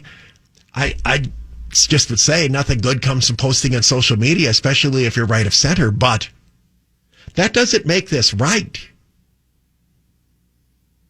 Where the silencing is going, if you can shut up a swimming coach in Germantown just for criticizing BLM, a movement that's been, until they changed their website, pretty open about its ideology. It's a neo-Marxist organization.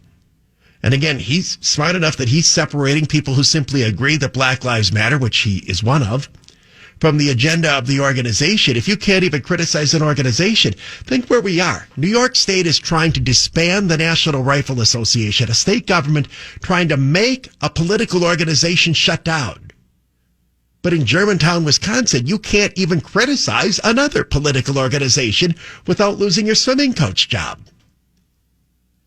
Again, there isn't much that somebody in Fond du Lac or Seattle, Washington can do about that. But if you live in Germantown, you don't have to take it. And you don't have to tolerate a school board that is empowering people to behave, and there is no word that is better than this, ideological goons. If there's some, while I have criticized the incredibly overwhelming leftist agenda of teachers, I don't have a problem with an individual teacher having that agenda. If the head swimming coach is some radical lefty and keeps his or her viewpoints out of the swimming coaching, that's fine. And again, if the guy was out there as a swimming coach shooting off his mouth about the political this, that, and the other 97 times and saying, okay, fine, if you're a liberal, I'm not going to let you do the dive or what, that's different. We're losing control of our country, our society, and our freedoms.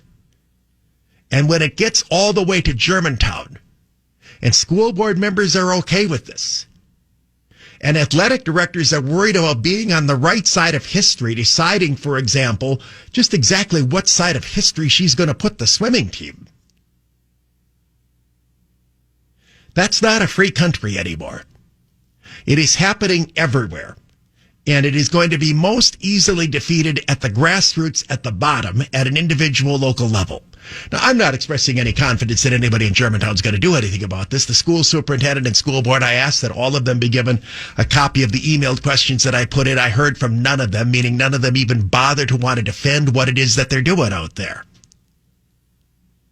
But we can at least know that Germantown High School is not a safe space for individuals who have viewpoints other than those sufficiently liberal that they pass muster of the new superintendent, principal, and athletic director out there trolling around the internet to ferret out anybody that they fear might be a closet racist.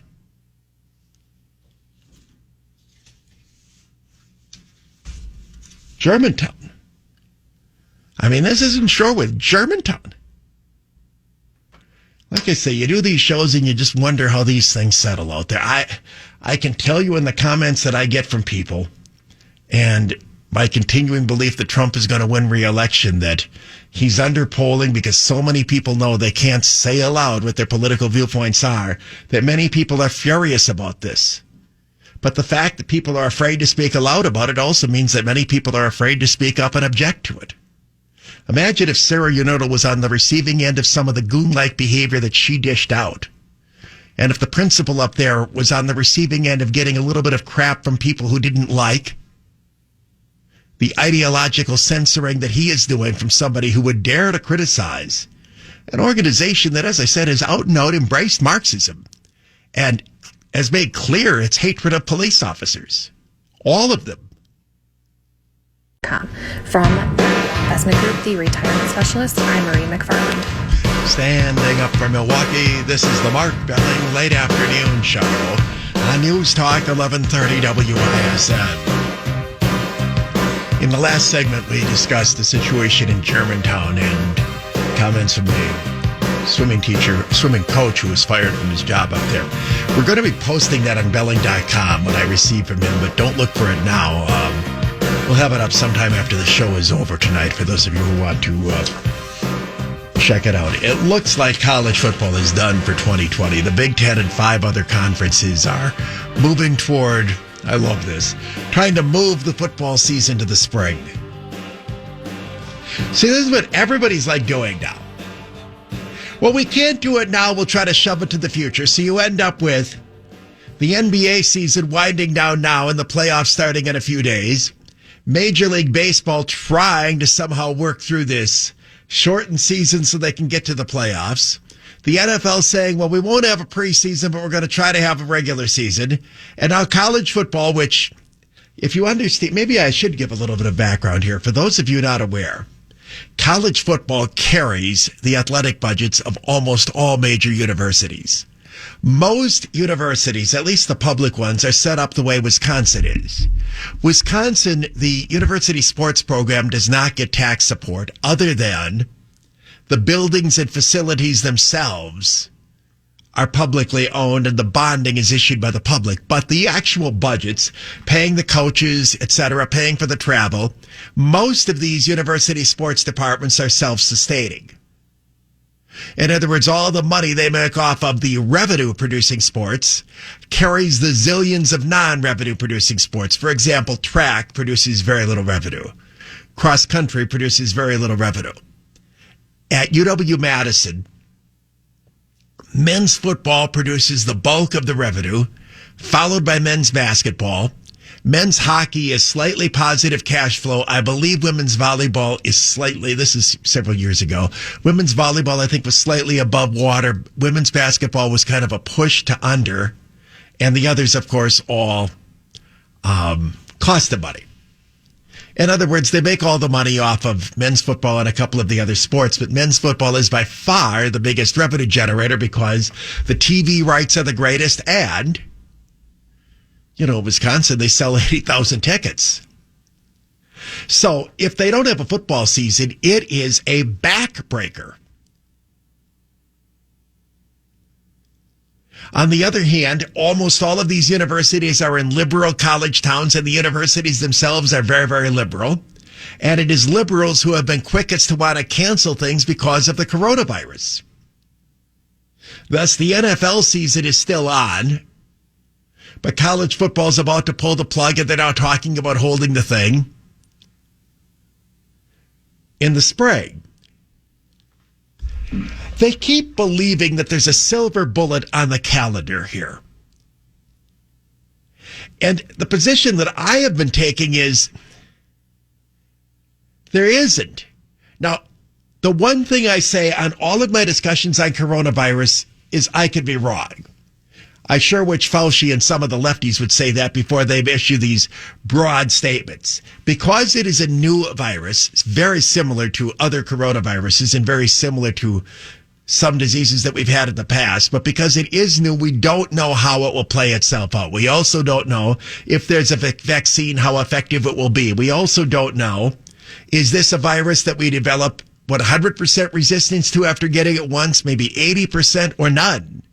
Is it like the common cold where you just keep getting the damn thing over and over and over again? Or is it like many other viruses that once you get it, you develop such strong immunity that it is very rare that we don't know? We also don't really know how many people have actually been infected by it. Most believe it is way higher than the numbers that are given because until recently, we hardly tested anybody and only tested people when they were sick. And coronavirus does not make most people sick, especially if you're young. Usually you don't know you have it. So there's a lot of things we don't know. On the other hand, we're now in the United States about 5 months into the real crush of it. Probably 8 months into how long it's been here, but 5 months, it was March that things went crazy. So about 5 months. And what seems to me to be happening is this. We had that initial wave in April and late March into April and early May. And after that, the thing calmed and has been at a relatively steady level ever since. The media often misreports because it tries to mislead people as to what's going on. Right now in the United States, we do not have a spike. The number, as Laura Ingram is struggling to point out, she's pounding the table on this, the number of hospitalizations right now are at the same level that they were at the beginning of June.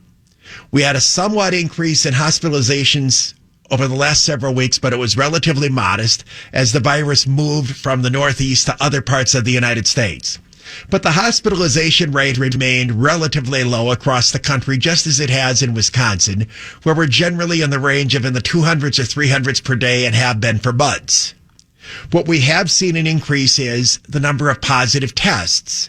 The media keeps calling that cases, which of course is misleading, given that some people can test positive 7 times in a row. That's not 7 different cases. And if someone tests positive on the first day and they do the follow-up test and they test negative, they still count them as a case.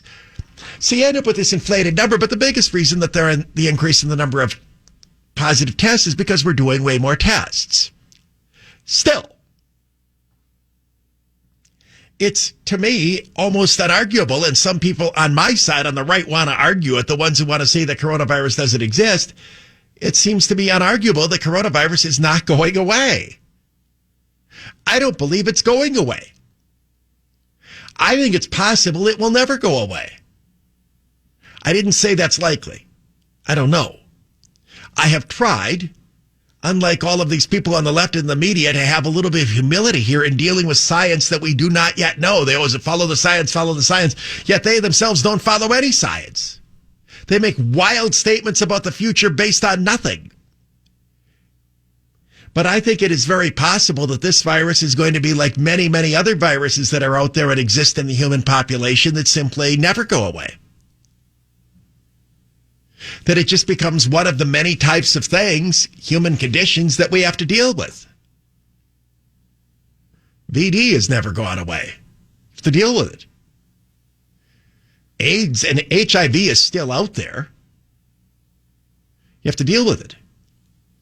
Measles, rubella, chickenpox, those things are all still out there. Polio, in fact, is out there. The common cold is out there.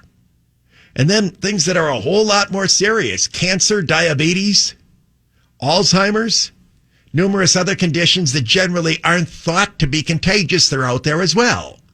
But certainly a far greater threat and far more deadly in terms of their mortality. So my belief is that there's a good chance, and again, I didn't say likely because I don't know that this thing's going to be with us for the long haul. I would say like for decades. It's also possible that we're going to develop strong immunity as people get it, that the experience that we saw in Sweden where they didn't do anything, so their numbers initially were much higher and now later on are much lower, that people in Sweden who got it don't seem to be getting it again, or if they are, it's only a tiny minority of them. If indeed, once you get it, you develop an immunity, it would be reason to be positive about the long-term prognosis of this, and it would be reason to think that we should end all of these lockdowns and just let whoever is going to get it so we can be done with the damn thing, rather than have people be dying for the next 20 years and canceling things for 20 years. But, well, we don't know, I think. There's very little reason to believe that the virus isn't going to be around in December, at least as big a problem as it is now. And I don't think it'll be any less of a problem in March or April of next year when they want to start up college football again than it is now. Now, maybe it will fade away. Some people say, well, what if there's a vaccine? I've been throwing cold water on the vaccine talk for months. Most vaccines are between 30 and 70% effective. That's not a bad number. I mean, if you can lessen your chances of getting any particular thing by 50%, you'd all do it. I mean, they talk about don't eat red meat because it might give you a 9% better chance of avoiding heart disease, for heaven's sakes. 50% is not a bad number. But that does mean that 50% of the people who get the vaccine are still going to get it. And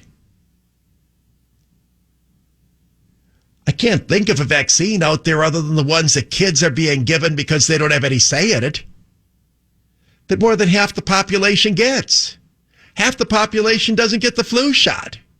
And the flu's more common than this. So my point is, I don't think everybody's going to get it. And I don't even think half the people are going to get it. So if it's 50% effective and only half the people get it, it means that we've reduced the numbers by 25%.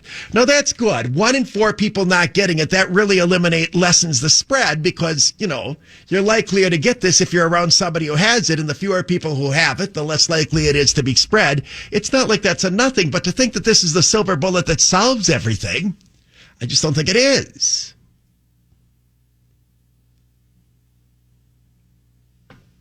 So when college football says, well, we're going to push it to spring, at some point, and I keep asking this question, and I never get it from anybody for any of these shutdowns, what becomes the point at which you just throw up your hands and say, We're going to press on with life even though the virus is there.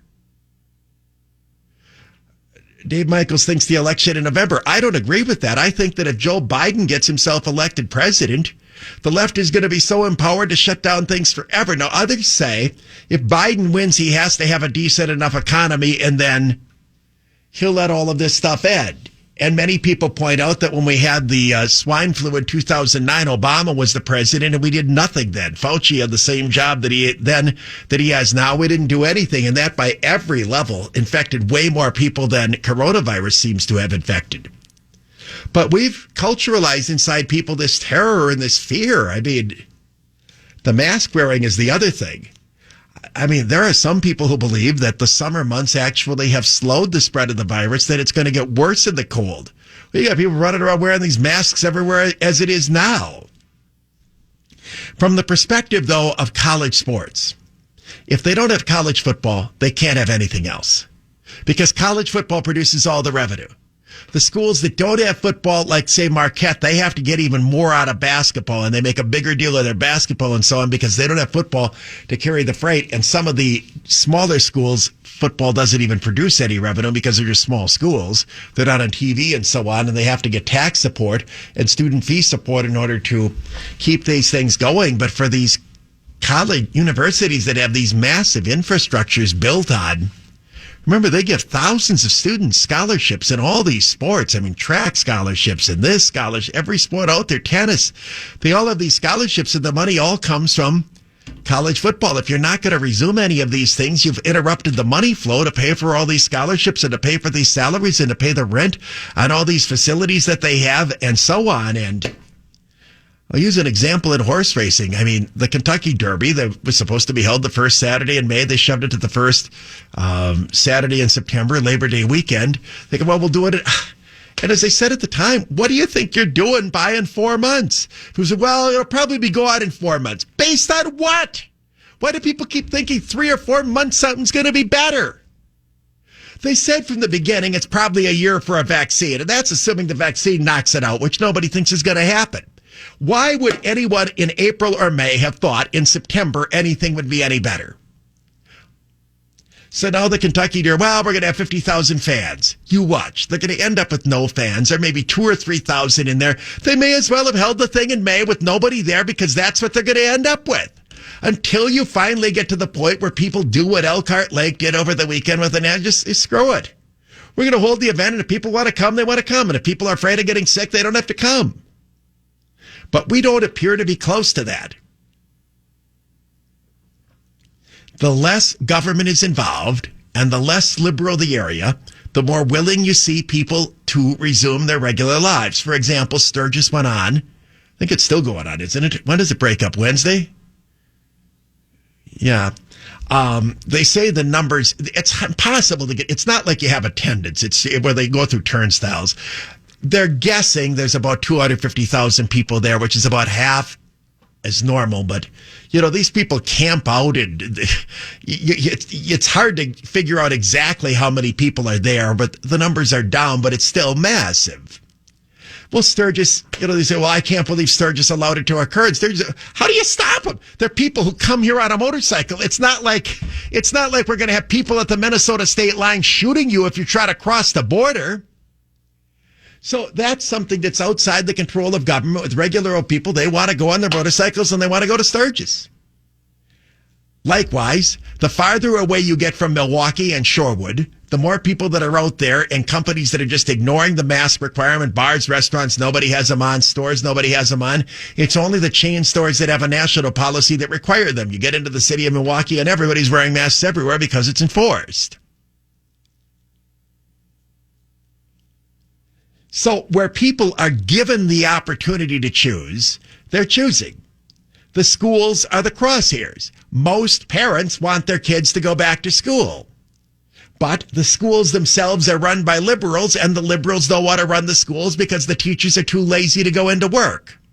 Some of the teachers say they're afraid. These are the same teachers who show no concern at all about a police officer whose home is shot into. It's the last time that happened with a school teacher. So I just think that you're going to see the same issue come up with college basketball, which is going to have to start in a few months. They're going to have to decide, are we going to play? And you keep this pushing it back, pushing it back, pushing it back. As for the professional sports, they've tried to find this compromise of holding the events but not allowing fans. Nobody knows if they'll be able to do that. But again, it's not financially long-term sustainable. I've predicted there will be no Milwaukee Bucks home games this year. I mean, they may play at home, but there'll be no fans for the entire season. Now, I might be wrong, and Dave Michaels thinks after the election people will just throw their hands up on this. Maybe the only answer is this is going to end and we stop doing bailouts and so on, but the bailouts don't really help these giant sports leagues that are in the billions of dollars of revenue and so on. We've allowed the fear of the virus to overcome every other decision to be made because of some sort of belief that this thing had an end date of, say, May 15th or June 1st, that it was going to go away. And I'll grant you, many people on the right thought it was going to go away. I think it's not going to go away until everybody gets it. And it might be one of those things like the cold, where even if you get it, you're going to get it again. Some people get colds 5 times a year. But I admit, I don't know. If I'm looking for a positive on this, it's that most people who get this virus now don't even get sick at all. So many people who have tested positive and said, I didn't know I had it. And that there have not been many cases that we know of where people have gotten it more than once. But that doesn't mean you can't get it 2 or 3 years from now, where it would come back on you. Those are positives, but it hasn't changed this response of the businesses still, offices are still closed. Can't have college sports, can't have this, can't have that, can't have the other thing. I always try to look at anything and ask myself, where does this end? And I don't see anything that ends this, including people who have a lot of money to lose. These universities, they lose a fortune not having college football. Fortune.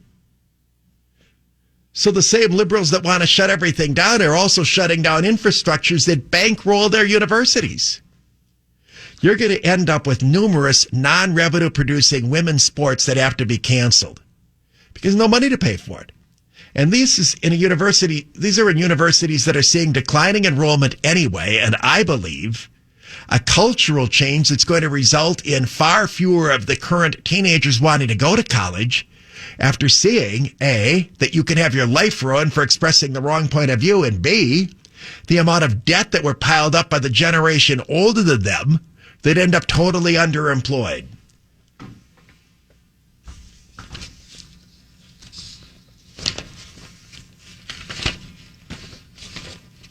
I want to share with you, it's related to coronavirus, this back and forth between President Trump and the Congress on what kind of stimulus to be done. And the president essentially tried to resolve the whole thing by issuing an executive order over the weekend. What goes through August 16th? Sturgis goes through August 16th. I thought only Wednesday. Okay, so it's Saturday, right? Yeah, Sunday. Yeah. Yeah, and it's, from what I can tell, I know people that go for 3 days and then they come back, and it's like, it's not even like Harley Fest where there's like, okay, this day there's this. And, I mean, they're motorcyclists. They go out there when they feel like it, and then some go and ride 350 miles away and camp out in the Black Hills for 4 days before they come back. I know people have been to Sturgis. The one thing they all say is there's nothing to do at Sturgis. You just go there. You only go there to see all these other bikers, and then you just kind of scatter around and then do the stuff that you do. I mean, they go there and then they ride, and then they're all over the places where they are. And there's a lot of just camping out, and you just or ride 250 miles, and if you can find a roadside motel and check in there, or just pull the backpack out and such and such. How did they come up with Sturgis? How did it originate? Was it just some group that decided to have something and it became unto itself? Don't look it up. I hate looking up things up on Wikipedia, because every time you say it, half the time you say it Wikipedia, it turns out to be wrong, and then somebody calls up and says you're wrong. We don't really know. We don't care. If you don't know, don't look it up. That's the other thing with your generation. You feel this need to look all of these things up. Rhetorical questions are often best left unanswered. Like I said about the thing that Google ruined the bar arguments. Guys can't argue about sports in bars. And if somebody just looks it up and, okay, that's the end of that, now what are we supposed to do? It just makes you more drunk because you just talk more rather than argue things out. Like, I'll do my thing. Babe Ruth hit more home runs one year than most teams hit combined. And somebody's got to look that up. Well, come on. Whether it's true or not doesn't mean that it's not a good thing to discuss before you know the stupid answer to it. Anyway. President Trump chose to do his plan, a combination of the suspension of the payroll tax and $400 a week for the unemployed. The Democrats wanted to do $800 for the unemployed and ignore the payroll tax. This, aside from the fact that Trump is taking matters into his own hands and just saying, screw it, you're not going to cut a deal with me, I'm going to issue an order. There is an important policy distinction to be made here. I admit everybody's just looking at the grotesque amount of money that both parties are willing to throw around. But there is a distinction in here that is very important to think about. So we're going to dive into that in a moment. 553 News Talk 1130 WIS. It's time for Reference. Hello, my love. News Talk 1130 WISN. Mark Belling. Late afternoon show. An interesting story out there. Janice Dean, who you may have seen on Fox, she's done a bunch of things, including the weather on there. Her in-laws died of COVID, and she said that she was essentially sanctioned by Andrew Cuomo, the governor there, and not allowed to talk about her experience, including thoughts on medications available and so on. Keep an eye on that story. I don't have time to dive into it on my program today. I want to get into the debate back and forth between President Trump, aside from the fact that the Democrats wanted to spend $3.4 trillion, that's 20% of our GDP, just on this round of stimulus. In other words, come up with a number so over the top ridiculous that Trump can't say yes to it. The second argument was, if you do it, where does the money go? Now, the first round of stimulus that I did, I defended on the grounds that the alternative would have been an American economy that would have literally seized up. To go all of a sudden to 20% unemployment, there would have been no social service safety net, and most American businesses would have gone under. You would have literally seen a dust bowl in this country. If that meant that in the short term we had to artificially just give people a bunch of money to stop chaos, I could support it. The problem is doing it again and again and again and again and again to subsidize some of these businesses and individuals who have chosen to keep their lives on hold forever because of the virus. It's clearly inflationary. And as you know, I have been pounding the table for months on the buying of gold and silver, and I believe that we are going to see bad inflation in the United States by destroying the American value of the dollar. And the dollar has been plummeting for weeks, as you might know. But if you are going to do another round here, whether it's the last one or not, should you again give people these huge unemployment check subsidies, or should you go another route? The Democrats have thrown around the number of $800 a week.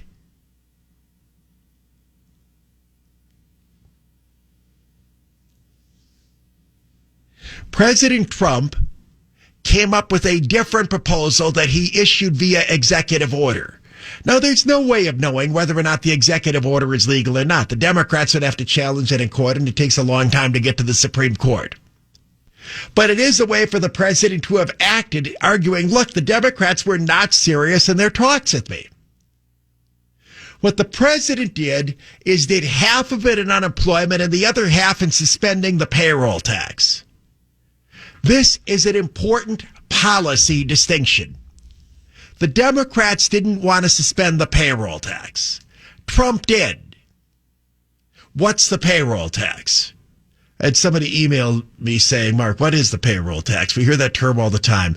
The payroll tax is not the income tax. The payroll tax is the money that's taxed for you. It goes to Social Security and Medicare.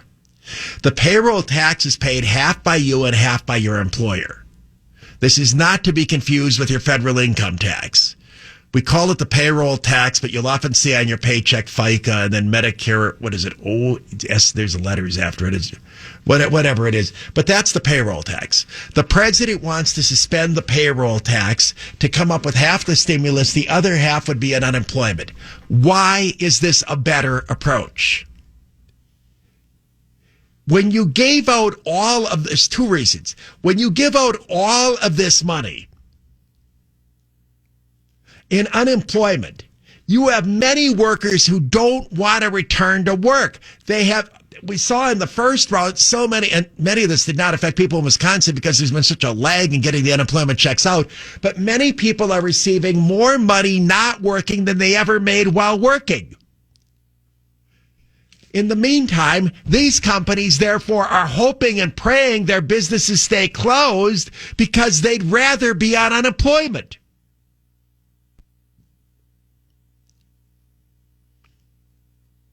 By providing the relief, half in the form of eliminating the payroll tax. Remember, I issued you a key point a moment ago about who pays the payroll tax. Who did I say paid it? Paid half by the employer, half by the employee. In other words, you take a look at your Social Security tax, the amount that's withheld from your check, your employer pays the other half. So whatever your amount is that's withheld, say it's $226 to grab a number, it's probably high. The employer kicks in $226 also. The employers not having to pay the payroll tax to the end of the year. This creates an incentive for them to reopen and bring people back. You've just lowered costs not only for the employee that gets the money. You've eliminated a huge chunk, a big tax that employers pay. This is like the employers bringing their employees back, but not having to pay them as much money. Even though they're getting as much money, you're not sending that money to the government. It becomes an inducement for companies that were real close to bringing a lot of people back to do it.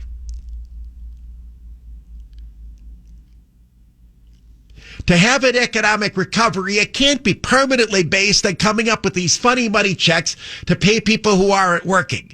So if you're going to do a stimulus, it needs to be premised on trying to get the employers to hire and bring back rather than to permanently subsidize the unemployment. Now, I still think all the numbers are too high. At some point, we've got to suck it up and try to reopen our country and say, look, if you're afraid to operate your business because of the virus, tough luck on you. But since we're not near that, and there is going to be a stimulus that's done, the way Trump has done this is far more beneficial to the economy because it gives businesses an incentive to bring employees back to work and put them on the books, and understand also that if the business calls the employee back and they refuse to come, they will lose their unemployment eligibility. Policy-wise, the Trump approach is better.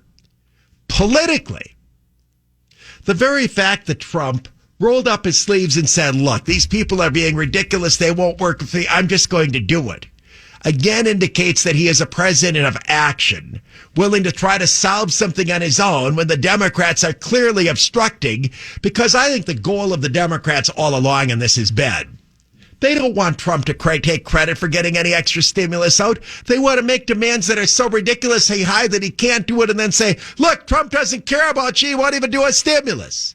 So Trump, I think, has taken this away from them on both sides. A, showed decisiveness. B, eliminated their ability to have them run around and say Trump doesn't care about you. He's trying to block the stimulus. And if they want to take his bait and sue him, Trump can say, look, I'm trying to give you the stimulus out there, but the Democrats are suing me. They don't want you to have it. 606. 606. When we come back after this break, I'm going to give you the Sizzling Summer Cash Contest text in word for the 6 o'clock hour. 606 News Talk 1130 WISN. It's time for Rapid Traffic. News Talk 1130 WISN. Mark Belling, late afternoon show. One last chance at today's show to win $1,000 out there. Sizzling Summer Cash Contest. Remember, there's never any rush, so don't text and drive, especially the road's a little slick after we got all the rain. Anytime between now and 7, text in, simple word to remember, WIN, W-I-N, WIN. Text that into 200-200. Win $1,000. You get a text confirming entry plus iHeartRadio info. Standard data and message rates apply in this nationwide contest, I always encourage people to try to figure out why things are happening. Very interesting development in New York City. Now, New York's been the king of the lockdowns. I mean, they were the first state to shut everything down, and a lot of New York is still shut down. Have you noticed that the mayor, Bill de Blasio, and the governor, Andrew Cuomo, both say they want the schools to open? This is not what we're hearing from Democrats anywhere. There's only one possible interpretation of this, and that is that it's starting to dawn on the Democrats. They are on the wrong side of this politically. The one thing we've seen in these surveys, and I was critical when these school districts did these goofy surveys of the parents. Did you want to open the schools? I think they thought most parents would be all freaked out of the kids going back to school, and they'll say, no, don't reopen the schools, don't reopen the schools. That's my guess. Whether that was the motivation or not, the one thing that we learned is across the nation, the support is overwhelming for parents wanting their kids to be back in school.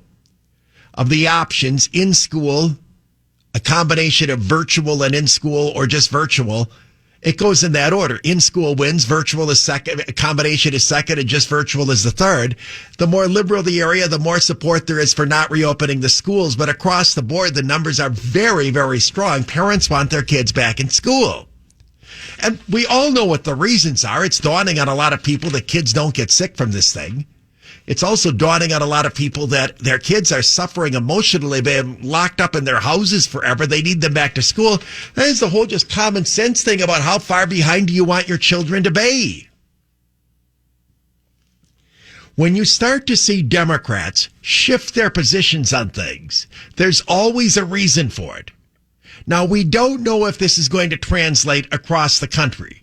For example, many people have asked me, are you surprised that Tony Evers has not issued an order shutting down the schools statewide, that he's allowing them to do it on a case-by-case basis? My guess is, and it's just a guess, trying to read the mind of the Democrats that run the state of Wisconsin, is the support for reopening the schools is so overwhelming once you get away from Milwaukee and Madison, that if they're going to keep schools closed, Evers is probably thinking, well, let Barrett and Milwaukee take the blame. Let Madison take the blame. Why should I take the blame if these liberal areas want to shut down, especially given that there's such strong support for reopening the schools everywhere else?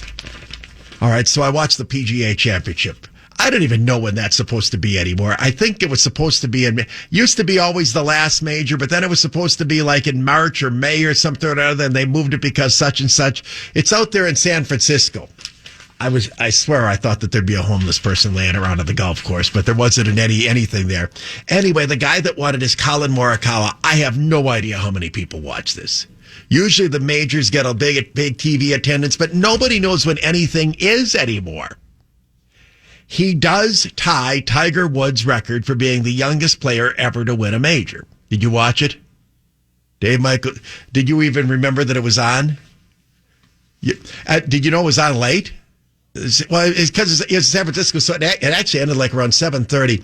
With 4 holes to go, there was a 6-way tie for the lead. They were all like at 11 under or 9 under, whatever it was, and Morikawa then had this big eagle and took off anyway.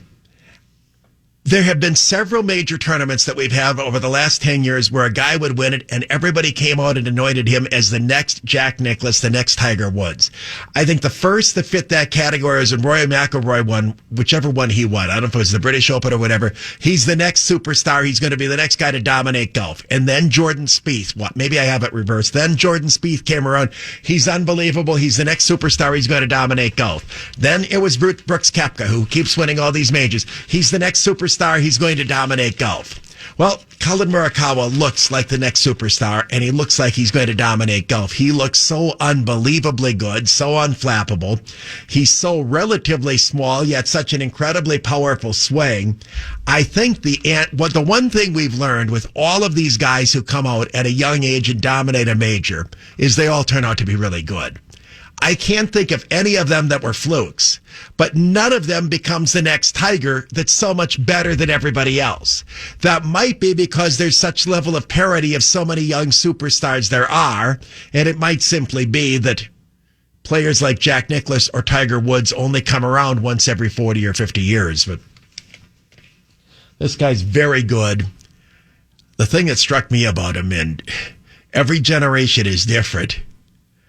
I don't know that I've ever seen a golfer so less excited. Part of it is there's no crowd. And the golfers are pumped up by the crowd. You make a big, when he gets hit, he got his eagle on, I get mixed up here. I think it was 16, but it might have been 15.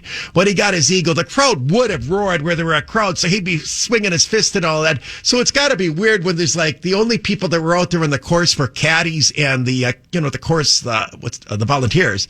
So there was nobody to really yell or scream, but I mean, he wins the major and he kind of, shakes his caddy's hand, and that's the end. You're 23 and you won a major. The guy apparently was spectacular as an amateur. In fact, played in a lot of, what's the big championship they have for amateurs? Wanamaker or something? Yeah, he won that, and he, in fact, has played in a lot of pro tournaments while he was still an amateur. So he's kind of a tiger in that he was known to be a phenom since he was in his mid-teenage years. But anyway, there was that. And for those of you wondering, that yes, the Bucks are playing tonight. In fact, they're playing right now. I've had some people ask me, what does all of this seeding mean? There is no home court advantage because the games are in the bubble. So the only thing the Bucks needed to do in the remainder of the regular season was get the Eastern Conference number 1 seed. And the only advantage in that is the 1 seed plays the 8 seed in the first round and then you move forward. But since there is no home court advantage, the big thing that, you play for in seeding is to have most of the games, including Game 7, on the home court. So there's very little of that, and it means nothing in terms of whoever the Western Conference team is. All the seeding really did is determine who it is that you will play during the rounds in the Eastern Conference, and the 1 seed will end up playing whoever the 8 seed is. So yeah, Giannis isn't playing tonight and so on. And the Bucks have no reason to win any of that. I think they would have 3 regular season games left, and then the playoffs start, I think at the end of the week or early next week or whatever. In the meantime, baseball keeps plugging along. And remember, in baseball, half the teams make the playoffs. So I would guess that would mean a 500 record probably puts you right about there. So that's the standard we need to keep the Brewers above. On the other hand, is St. Louis ever going to play again? I mean, St. Louis is 2-3. They haven't. I mean, are they going? If they don't make up all of those games, are they just going to go on percentage with them, or? And in the meantime, the Pittsburgh Pirates apparently are 3-97 or something. I mean, they're just terrible. They can't win at all. And anyway, the Brewers, they're at home today, aren't they?